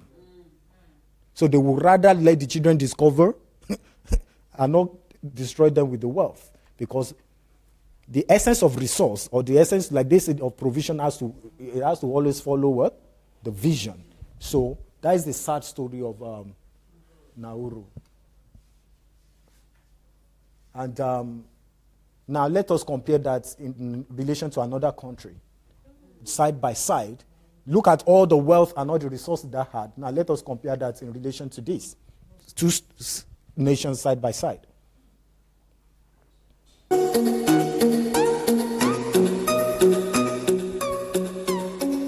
This used to be Dubai. This is the story of Dubai. Please, can we pause a little bit? This was Dubai 1991. Okay, you can continue, but maybe you can just reduce the volume, maybe. Okay. This used to be Dubai 1991, and we see it now. 1990, do you see the desert? Do you see how empty everything is? Now, that is the country now, side by side, 2003. You see that? Look at the picture up, look at it down. Just in a few years, the vision of one man, Sheikh Abdullah. Look at him. Look at. Within just a few, look at. 1991, look at. Look at. That is the power of vision. That is the power of vision. Look at then, look at now. Just compare side by side. This is a country with, what's the wealth, what's the resource? Of course, now they discovered oil. But before they discovered oil, you know what they used to have? Of course, fish, just a lot of sand and a lot of water. And that is with what they are building their country, their economy. You see, 1980? Just 1980. So when Dr. Sunday is also talking about the possibility of rebuilding Nigeria, you see, it's possible. It's doable. Because the expense or the currency is vision. What is going to cost us is vision. It's not money. It's vision. 2000, look at, just 2000, 18 years after. Look at all sand. Look at it now. Huh? Vision. Pure desert. Sand, just a lot of very, very hot sand. That is vision. So we saw the story of Nauru without vision. All the money, all the wealth, all the resources. And look at what they are today. And then we saw the story of Dubai. No money, no wealth, no resource. But look at what they are today. How did they transform? How did they jump from this left side to the right side? Vision. Vision. A visionless nation will always be what? A meaningless nation. It doesn't matter the amount of wealth and resources. It doesn't matter the name or how many Christians, how many praying Christians are in that country. It will always be what? A meaningless country if it has no vision. So we already discussed all of this. What is vision? I love this quote by this man, Mr. Eckert. You might always want to remember. He said, "My eye and God's eye are one eye. One seeing, one knowing, one love." If I have to define vision in just one sentence like that, I will go that my eye and God's eye are what? One eye. One seeing, one knowing, one love. I see the way God sees. When I see the children, I see the way God wants to see them.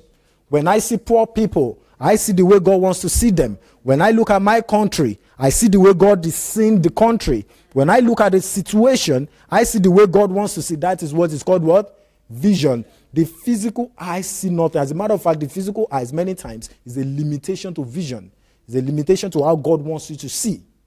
But when your eye becomes God's eye, you are a person of vision. You always see from the perspective of God. You always see from above. You always see this clean streets. You always see a man looked at the desert on the left side and said, "I can see buildings springing up everywhere.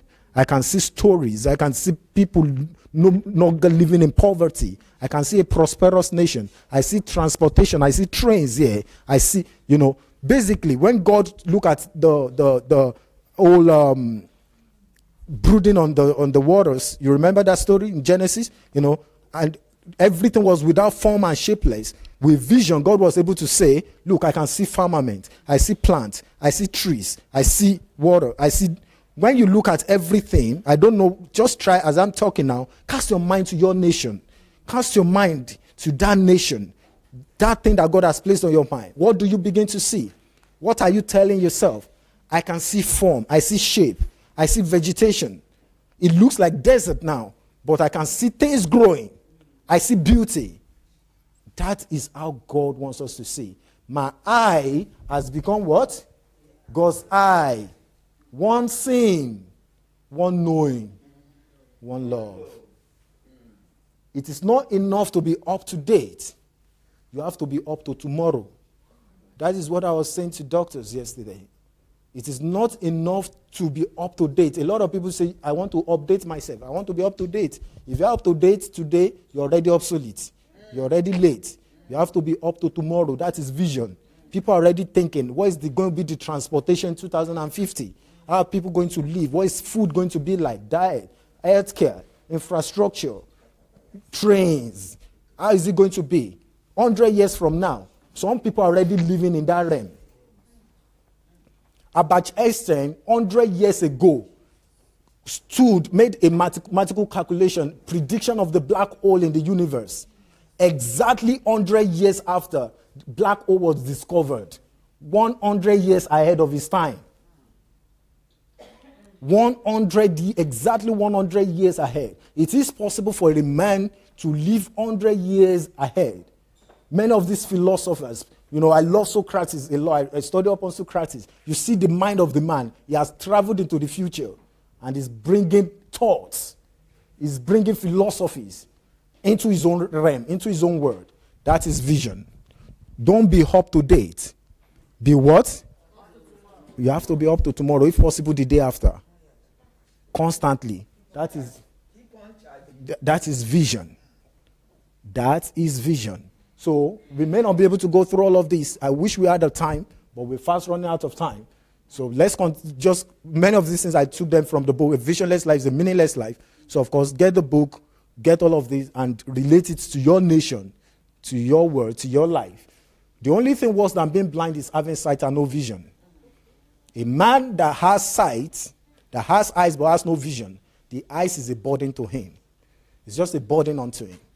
Helen Keller said that she was a woman born blind and dumb, but she did extraordinary things in her lifetime, right?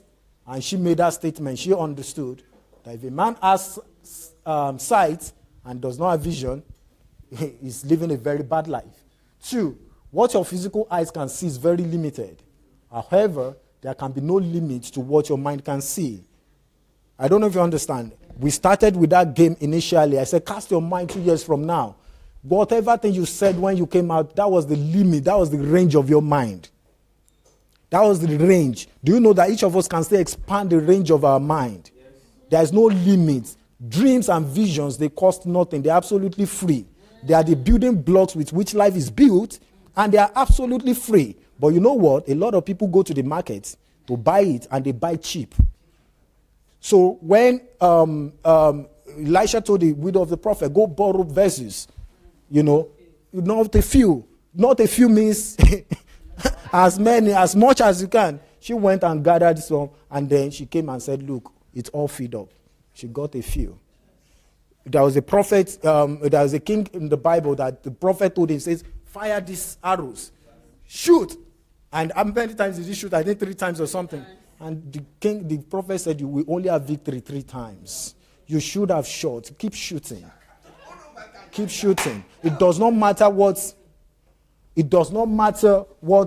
time or what stage or at what age or whatever. You have to keep shooting. So I said I was using the book, A Visionless Life is a Meaningless Life. The book is a very powerful book. One of Dr. Sunday again and again says it. Incredibly proud of the book. So please, it's essential that as many of us can get it, lay our hands on the book and devour it. You understand now the essence of vision. All right, so keep shooting. That is the word. Therefore, the one who sees with the mind has power over the future. The one who sees with the mind has power over the future. You understand? So in my profession, in my career, in my research works, I'm always thinking years ahead. I'm trying to cast my mind ahead. I'm trying to see ahead of the game. I'm trying to be where other people have not been in the mind. Trying to work with. I don't know if you understand. Things have to constantly be innovative. Every day there has to be something going on. You have to advance yourself, travel, exposure, see the world in a new way, get to meet new people, learn a new language, learn a new skill. Whatever thing it will take you just to expand, to stretch yourself out of that comfort zone, out of that box that many of us have placed ourselves inside. You have to see. You have to do it. You have to do anything at all. The mind plays a very, very silly game on every one of us. If you have not seen a chair that is bigger than this, you will always think below this. But the day that you know that a chair can be this high, your mind automatically shifts too. So this is why constantly you have to expose yourself to new things, new programs, new environments, talk to new people, anything at all just to juggle the mind, to make you creative, bring new ideas, thoughts and ideas that are not related. Try to relate them. How do I relate chicken with turkey? No, they are too related. Give me 2 unrelated things. With egos, just try and relate things together. Let your mind think. Every one of us was created by God to be creative. Every one of us is a genius. It's amazing. So a lot of us decided to be mediocres just by choice. Do you understand? So juggle your mind, be creative, be innovative, be artistic, be scientific, be a philosopher if you need to be. I can't just study medicine all of my life. It's not possible. What of art? What of creativity? I want to learn music. I want to learn art. Because how do you define me that I'm just a doctor, that I'm just supposed to learn anatomy? And come on, that's too boring. So there has to always be new things coming in. And do you know what? The more I learn about all of those things, I get more creative in my own field. Because there is a lot that the doctors their mind cannot capture. But I have brought many of what I was talking about yesterday night. They will never learn them in medical school. But because I've tried to go outside of that box, so many things now so many ideas will begin to collide in the mind. And when ideas collide together, they produce a new information. Listen very carefully. There's nothing that is new under the sun. Everything has been done, and there's only a new way of doing old thing. So you need a lot of those old information in your mind. Then by the time they begin to collide together, they begin to produce a new thing inside of you. So that is why you need to read, you need to watch videos, just new things per time. Am I making some meaning? All right. So the one who sits with the mind has power over what? How many people want to be 100 years ahead of time? It had always been my dream. Dr. Sunday always says 300 years is living. Let me even first of all try 100, to live, to range, to stretch your mind. To stretch your mind. Today we talk about democracy. Nations are using the concept of democracy for government. You know who introduced democracy? The Socrates and the Aristotles. These men have been dead thousands of years. Their ideas are still ruling the world today. The Greeks, they introduced democracy to the world. It was their philosophy. Today, nations, in fact, many nations of the world are striving to be democratic. The idea of dead men. So who says that the living cannot produce something new, something good? It's in the mind. 3, a nation that is not existing by vision is non-existent. I think we already made that known. Like Nauru, isn't it? They had an illusion. They thought they were existing, but it's only a few years. It became obvious that they really were not, because there was no vision. So if a nation is not existing by vision, either it is Nigeria or America or England, I don't care what name it bears, it is actually what? Non-existent.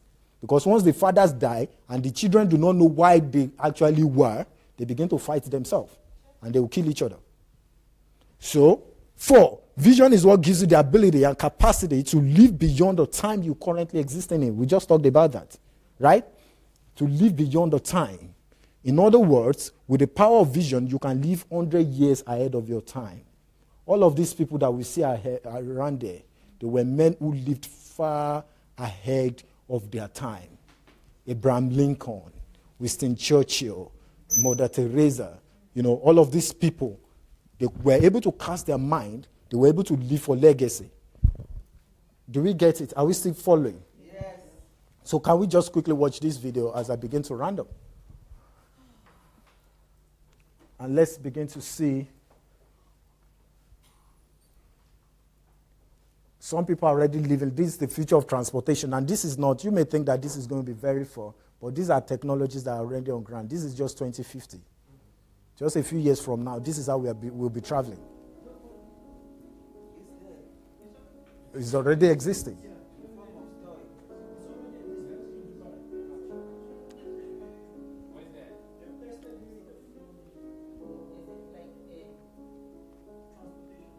Yeah, transportation. And any of us, all of us can be like this. All of us.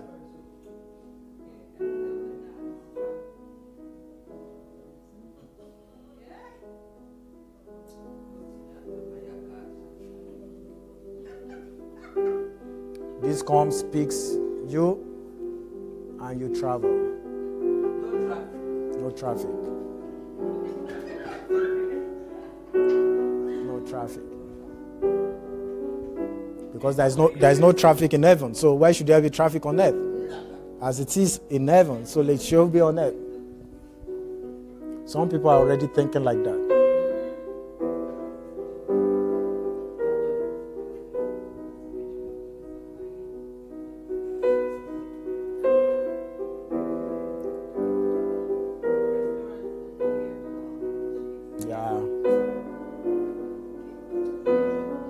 it's too challenging for our mind? I saw this in the most effective future. Yeah.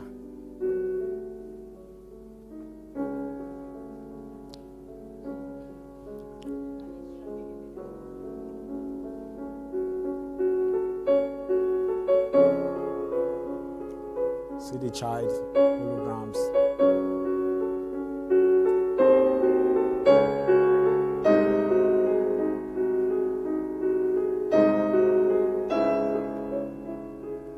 That is vision.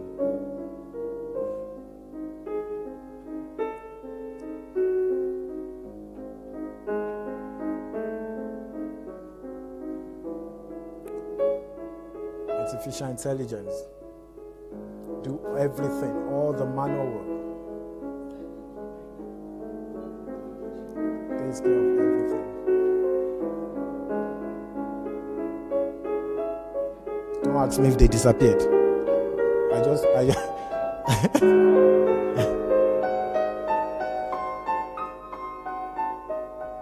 That is vision. Some people are already casting their mind. They are saying the way things could be. The way things could be. Infrastructure, buildings.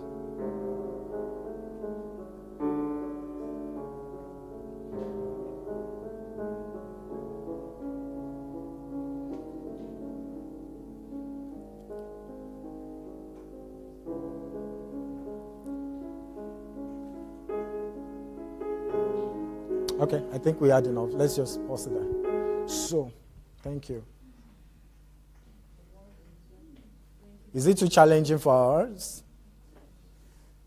In 1960, when John F. Kennedy, they were about launching a train that was, I don't know how to describe, but if you've seen Ukrainian train, these locomotive trains, yeah? They were about to launch all of that in the United States, and some group of concerned citizens wrote to John F. Kennedy and said, if we travel at this speed, our brain is going to jump out of our skull. That is too fast. That was locomotive in 1960. If only they know that there are bullet trains now in Japan that takes trips of 10 hours and brings them to 3-4 hours. What would they do? So a lot of people see this and they will be like, oh no, that will be... You just wait. But the first vehicle, yes, I'm sure, is already existing. Yeah, Wow. it's already existing. Wow. Physical. Wow. See that. Just to sort of back it up. Okay. There are some projects somebody is sponsoring. If you order a food, I don't know if anybody's have seen it. This machine will be in the food will be in the box, and somebody will be somewhere and everybody's looking. Where is that one going? Before you know, if somebody obstructs it, you just see somebody turning up. Wow. I saw it with my eye too. I said, oh, so I could as well understand. And with this now, there's no traffic. It's free. Yes. There's more room. Yes. And God wants all of us to be participants in creation. God wants all of us to be participants because we have the capacity of vision. So all of us can be partakers of it. Do you get it? So vision is what makes meaning of life. Vision gives sense to industry, to economy, to enterprise, and all of that. We talked about this also. The greatest gift that a man possesses is not anything physical. Do we realize this? The greatest thing, do not envy a man that has $1 million. Envy a man that has an idea. Don't envy a man that has $1 million. Envy a man that has an idea. If a man has anything physical, don't worry. If a man does not have vision, oh goodness. So vision is important. Vision, this is very important. Yeah, let me give you this story. You see, on the left side, we have what is called the Walls of Benin in Nigeria. The Walls of Benin in Nigeria, do you know that it's actually 4 times longer than the Great Wall of China? China's war revenue gives China revenue of millions and millions of dollars per year. And do you know that we have something that is bigger than the Wall of China in Nigeria? The Wall of Benin. The pastor was talking of the Benin Empire, extremely one of the greatest empires of history. Do you know what our people do? They go with axes and with buckets, and they begin to tear down the walls to take soil to go and build their own houses. because there is no vision, isn't it? But look at what China.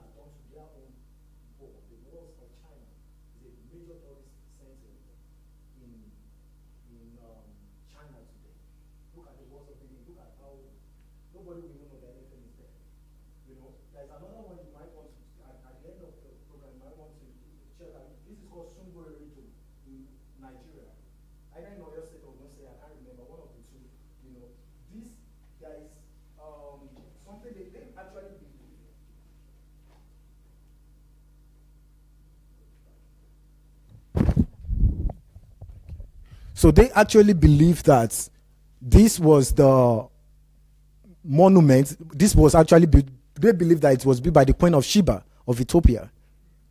Very big, very massive, multiple times the size of the Pyramid of Egypt. Is in Oyo State there, in Nigeria. Do you know that it was just discovered and nobody, even the government, they said they don't even know that it is there. And look at the way it is covered in. But do you know how many people visit the Pyramid of Egypt every year? Huh? You can imagine that. Revenue, so much money. But we have more than that. But look at. Because there is what? No vision. So it is not about the physical thing. It is about insight. It's about what you can see. So this is an example. This is a clear case of a country going to waste deliberately. Landmarks going to waste deliberately. You know, Europeans got to this monument and they were extremely shocked. More than 1 million man-hours of work went into building this by estimation. So much. They imagined that who were the kind of human beings that could have built such walls like this. This used to be one of the 7 wonders of the ancient world, the Pyramid of Egypt. So if this is called one of the 7 wonders of the ancient world, what do we call the Erido Wall in Nigeria? Nobody even knew that it's there. Though bigger, though larger, though better. I don't know if we are seeing this. It's not about the poverty of resources, it's about the poverty of the mind. The physical eye is a burden to any man that is living without vision. Everything that he has will be a burden to him, just like this. All of the structure, they will be a burden to him. People saw no need for it. So they went with their wheelbarrows and all of that and began to cut it. You know, let's destroy it. What is it there for anyway? You know, they never saw. They never saw. Vision makes you a person of value to the world. With the vision that you have and that you've got, the world appreciates your existence and why you are here. The only reason why the world will appreciate all of these people that are around the walls that we see today, the only reason why the world appreciate that they were here is because of what? The vision they had. A lot of people are going to come, they will leave, they will die, they will go, and nobody will ever remember that they walked this path, that they ever walked through. I don't want to be like that. Right? Each of us must endeavor, we must leave a legacy and write our name bold in the sands of time. That I was here, I came. You know, Pastor used to tell the story of people like showing a woman a graveyard. I think we were talking about that just yesterday. You know, that a man lived between, let's say, 1960 to 2000, and then they put dash, and then they write 2017. 1960, they said that dash that they wrote, do you know the meaning of it? Do you know what it is worth? That is the entire, what is it worth? The entire lifetime of a man that they put with an hyphen. Nothing. Just an hyphen, just dash. Just a stroke of the pen. Dash. But there are some people that such will never ever be able to describe their life. Because they came, they saw, they fought, and they conquered. Somebody posted on on Facebook this afternoon, and I read it, that Napoleon Bonaparte of France was just 24 years old when he led his entire nation into an army. He basically conquered his continent. Of course, it's, what do you call it? Europe, what do you call that now? Yeah, basically at a very dynamic young age. How old was Alexander the Great? Alexander the Great, when he inherited, he was 17 when he took over the throne of his father. The Greek, when he basically was the one that established the modern world. He was the student of Aristotle, and he took basic from all of the understanding, military warfare and all that. He united the world. By the time he died at 32, he died at the young age of 32. By the time he died at 32, he had conquered the world. He had conquered the then known world. He had established Greek Empire, and from the Greek Empire, we had the Roman Empire and all the other one. But that was the first man that united the world, a young man of 17. Is it possible or not? Can we be dynamic or not? Can we live with vision or not? It is possible. What will make you a person of value to the world will not be money, will not be wealth, will not be profession, will not be family, will not be children, will not be, name it. The only thing that will make you a value to the world is the vision you lived for. Mother Teresa never had any children of her own. But she said, look, I can adopt all the children of the world. Mary Slessor never had any children of her own. But she said, look, there is not going to be any killing of twins again in my lifetime. And she decided that today the entire city of Calabar in Nigeria consider themselves as children. That is what is possible. Men like David Livingstone, the rest of so many of them lived for something, for a legacy, and their impact will never be forgotten. What is it that you will always be known for? What is it that you will always be known for? All right. Lovely quote by Muhammad Ali. Float like a butterfly, sting like a bee. He says the hands can't eat what the eyes can see. The eyes has to see it first. Before the story of vision that I always love to use is a boxer, so you understand what he's saying. It's like you tie rope around a man's eye, he can't see right, and you put him in a boxing ring with an opponent, and you say fight. So one man is fighting with his eyes blinded because he has no vision, and another man is fighting with his two eyes open. Who do you think will win? Is that even a match? We will have to call ambulance for the other guy, isn't it? But do you know that is how a lot of people are going through life? When a man goes through life without vision, you are actually in a boxing ring with your eyes folded up. So everything becomes a blow. Everything lands as a punch. Everything destabilizes you. Everything becomes a distraction. Why? Float like a butterfly, sting like a bee. The hands can't eat what the eyes can't see. All right. Vision is to a nation what a flight manifests. I think I'll just stop on this last 10th point. Vision is to a nation what a flight manifest is to an aeroplane. What is a flight manifest? Before a plane takes off, it has to declare, this is where I'm going to, and this is the route that I'll be going through. But do you imagine that a plane took off without a flight manifest? Where are you going? Said anywhere? I don't know. Where will you land anytime? Which route, any route I see. What? Anywhere. I'm just taking off. How many of us will join such a flight? No. So why is it that many of us travel through life without a manifest? Vision is the manifest of any life. Vision is what gives a manifest. It's what declares, this is my destination, this is my course. And not only when such people are flying through life, do you know that they are not just a disaster to themselves, they are also a disaster to everyone. Right? So that is why you want to do something and somebody will come up and tell you and discourage you and say, don't. When you see people like that, that is because they are actually danger on two legs. They have already happened. There are disasters that have already happened. So that is why we can, once you have a flight manifest, don't even bother about all of that, because there are a lot of people have taken off in life, but they don't have a flight manifest. They don't have a flight manifest. So people have all the time in the world for all the things and every other person and all the activities and all the ceremony. It's Saturday, we go for this. It's Sunday, we go to, on Friday, it's vigil. On just everything happening everywhere, just because there's no flight manifest. So eventually they get somewhere and then they crash. It's a pity. So many points, so many things. But we just stop somewhere. Okay. Okay. To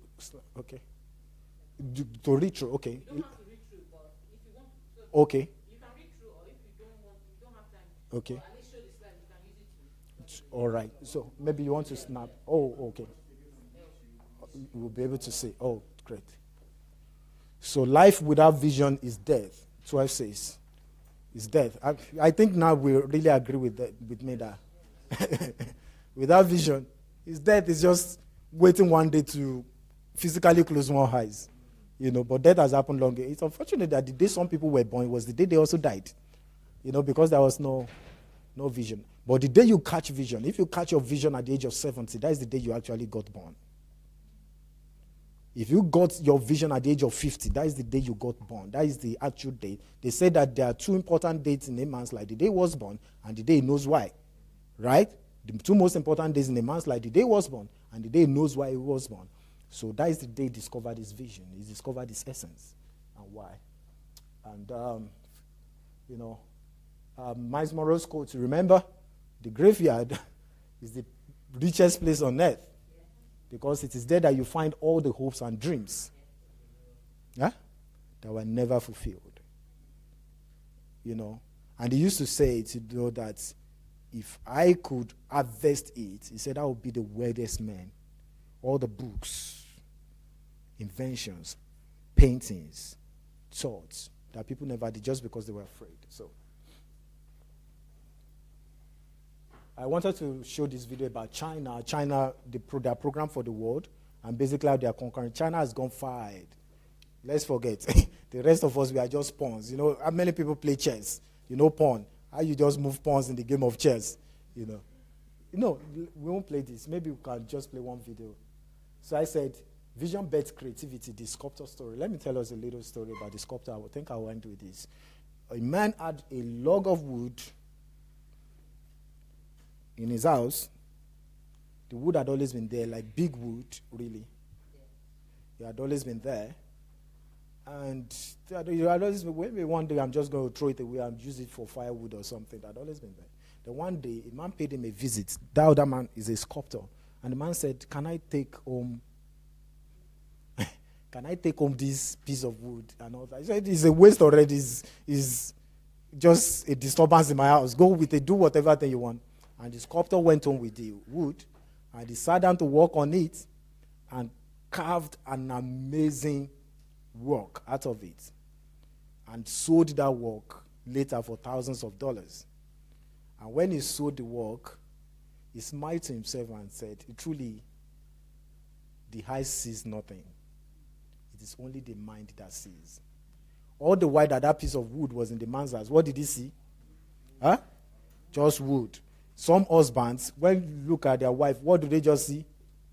Just wives, just women. Some parents, when they look at their children, what do they see? Just children, just children. Some people, when they look at their house, what do they see? Their cars, what do they see? Just. All you need to do is give it to a man of vision. Just give it to a man of vision.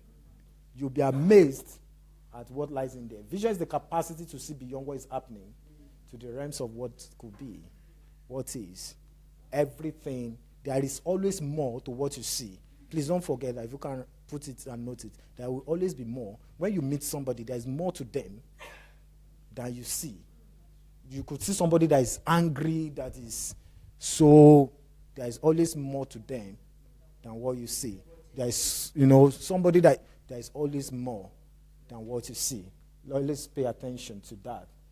And waste. I think let's play this video and end it with this video about this last video, and we'll be ended. Yes. Sorry, Babo. No, it's okay. So let's pay attention to this. Waste. Everybody's making waste. This.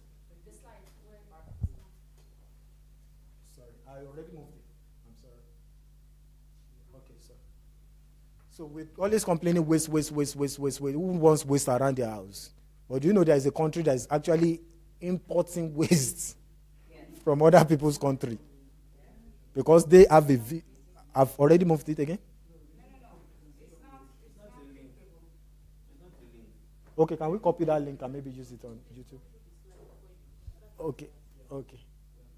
So we'll just play this video as the last.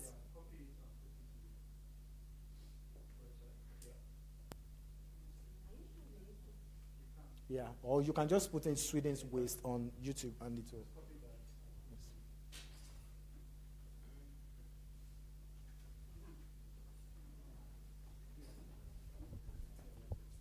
Have we had a beautiful afternoon? Has it been worth it? Thank you. Okay. Please, you can just copy the link.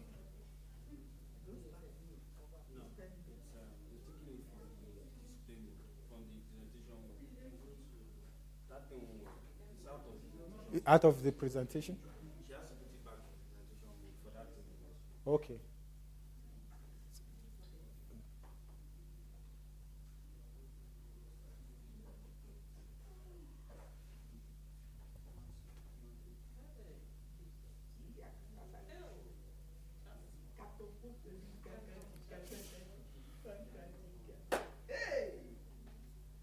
So let's just pay a few minutes of attention to see. There's something I want to bring up from this. It's about the fact that there is always more to what you see. Some people produces. Yeah, some people see waste. A nation is seeing wealth. So let us see how that happens. Garbage. Sweden is no different, but it's what they do with that waste that is a bit unusual. Swedes produce a fair amount of waste, approximately 460 kilos per person and year, which amounts to 4.4 million tons every year. Less than 1% goes to landfill, and the rest is about 50-50 recycled and energy recovery.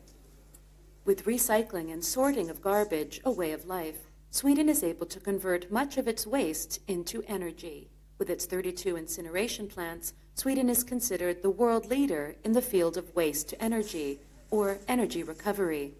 In Helsingborg, in the south of Sweden, about 40% of households get their district heating from garbage incinerated at the brand new Filborna plant. The waste that we use here comes from two main sources, the households and industrial waste. It is sorted, meaning that scrap metal, foodstuffs, glass, etc. has been sorted prior to incineration here. A good number to remember is that 3 tons of waste contains as much energy as 1 ton of fuel oil. So there's a lot of energy in waste. In Sweden, we incinerate 2.2 million tons of household waste in these plants every year. Despite the millions of tons of garbage produced by the Swedes, the plants have an overcapacity. This has led to an interesting business for Sweden, the importing of waste from other European countries. Waste today is a commodity in a different way than it has been. It's not only waste, it's a business. We import approximately so these are imported waste tons yearly. We sell service. It's mainly Norway, the UK, Ireland, Italy. What we have here is imported English household waste. Each one of these weighs about 700 kilos, which corresponds to 250 kilos of fuel oil in energy terms. So there's a lot of energy here. 20% of the fuel. Let's just stop it there. I think we could stop it. Another man's treasure. Because the physical eyes see nothing. The mind can see a lot. The mind sees everything. So why country sees waste? A country looks at it and says, we see energy. You see the man says it. There's a lot of energy in there. You look at what we call waste, I say that is energy. the previous slide. Okay, forward. Okay. So the inspiration that is better by vision is what has been employed by developed nations to transform their nations. This is very, very important. You know, that inspiration. There is no country on earth. I'm absolutely convinced that no country on earth ought to be poor. Every country in the world is self-sufficient. You know, but then the biggest problem is the problem of vision, because a visionless country is a meaningless, you know. So eyes that see, they are limited, but the mind is unlimited. The mind is eternal. So, why did I put this? I can't remember. Okay, this is Germany now, right? This is Frankfurt in Germany, picture of Germany. But do you know, a few years ago, this wasn't the case. After World War II, you want to know what Germany looked like? Just in one generation, less than just about 1947, yes? Then to now, that is how much? Period of 60, 70 years, right? That is what that's become. One generation. Or 2 generations, because they say generations 40 years. So, yes, 71 years. Again. So a man could look at this and say, look, I can see what? I can see this. The power of vision. A visionless country is a meaningless country. A visionless nation is a meaningless nation. We round up. It's over. Vision makes, yes, this should be about the last. Vision makes us understand that developing a nation is not an impossibility. That it is possible, right? We've seen that through Germany. It does not matter the depth of despair that your country lay. It does not matter the extent of ruins of the nation. Sometimes you look at the vast number of addicts or the vast number of street children and say, oh, there's so much ruin. But with vision, what can we see? What can we see? We see this. So why the children and the orphans and the reality looks like this, but with the person of vision, you can see this, right? It is possible. So you will also rise to become a developed nation. I wrote it there. With vision, you will rise to become a developed nation. Vision stops you from looking for foreign aids. It's always about help. It's always about, and that is the biggest problem of the African mind. It's always about help, You forgot that you're self-sufficient. It always begins with, what do you have? What can you do? The oven in your house, the fridge, the water, the pen, the computer, everything is a wealth of resource. Like that. If you know where Amazon began from, you know where Apple began from under the garage. Look at today, Apple is a multi-billion-dollar company. Something that started from the garage. It is possible, right? Putting bits and pieces of everything together. It is possible. The Wright brothers didn't start about by building planes and all of that. They started by putting their father's bicycle parts and all of those things, using all of these scraps together and produced a flying object. Today, the first flying object that the Wright brothers produced is a multi-billion-dollar company, aviation company around the world. 2 brothers. It is possible. Vision creates everything. Vision bets everything. Everything that will be belted will be bettered by the power of vision. Right? So let's stop looking for this and that. Let us begin to look at what we can create. Inside of every one of us are companies, are solutions, ideas, innovations, inventions, ideas, philosophies, books, music, a lot of things that are resident on the inside. Vision will bring it out. Says vision is beyond you. It's not about you. A lot of us will do, I just want to buy my car. And God is saying you don't have to buy a car. You have inside of you a car line. Inside of you a car line. And then you just want to drive a car. Some people are looking for clothes. I just want to buy a clothes. Whereas inside of you is a brand. You have your clothing brand. But some people, it's just about, can you imagine some people will buy clothes and come to church and testify, or buy a car and come to church. In fact, in Africa, the entire church will come out to come and pray for the car, to anoint the car with oil. Whereas is the car line on the inside of that person. Right? So, God is going to be inside of every one of us a well of water that is springing forth. God is going to bless us with ideas, with invention. It's not about you. It's not about building the largest church or building the biggest this and the biggest that. It's about a multi-generational vision for other people, that nobody in my lifetime, beyond my lifetime, is going to go through pain.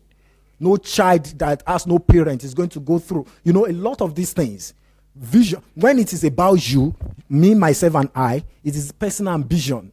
That one, it dies. Ambitions die with people at the point of their death. It lays with them. We put it together, But vision will always go beyond. Are we getting it? Ambition. There's nothing that you are. Build the largest house. Build the tallest building in the world. Buy the most cars. All of those things, we are going to still do what? It's going to die. But vision, we always do what? Go into the future, outlive you. Generations after, Mother Teresa, several years after she's been gone. All of these people, several years, Mahatma Gandhi, all of them, several years after they are gone, the world cannot but talk about them. Why? Because of vision. Vision. Vision. The only real poverty in the world is poverty of the mind. We talked about that. A nation is not gauged. Listen to this. Listen, no matter what it is you have, a nation is not gauged by its length and width. Right? By its length and width, but by the broadness of its vision and the height of its dreams. If we want to measure the stature of a man, we do not measure the stature of a man by its length and width. How do we measure the stature of a man?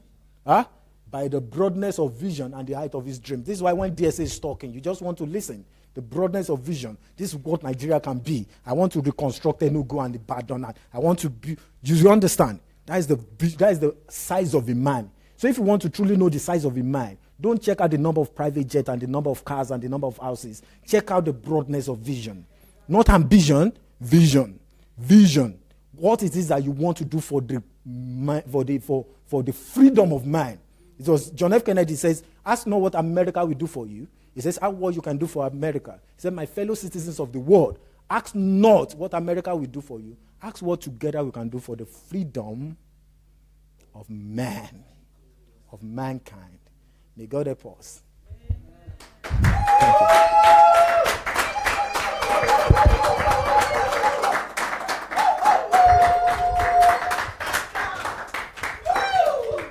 Yes! Woo! Woo! Woo! Woo! Woo! Yes, thank you, Dr. Success. Wow, that was awesome. So thank you very much for staying with us, our friends on Facebook. We will be back 7 p.m. Ukraine time. Thank you and see you. Bye-bye.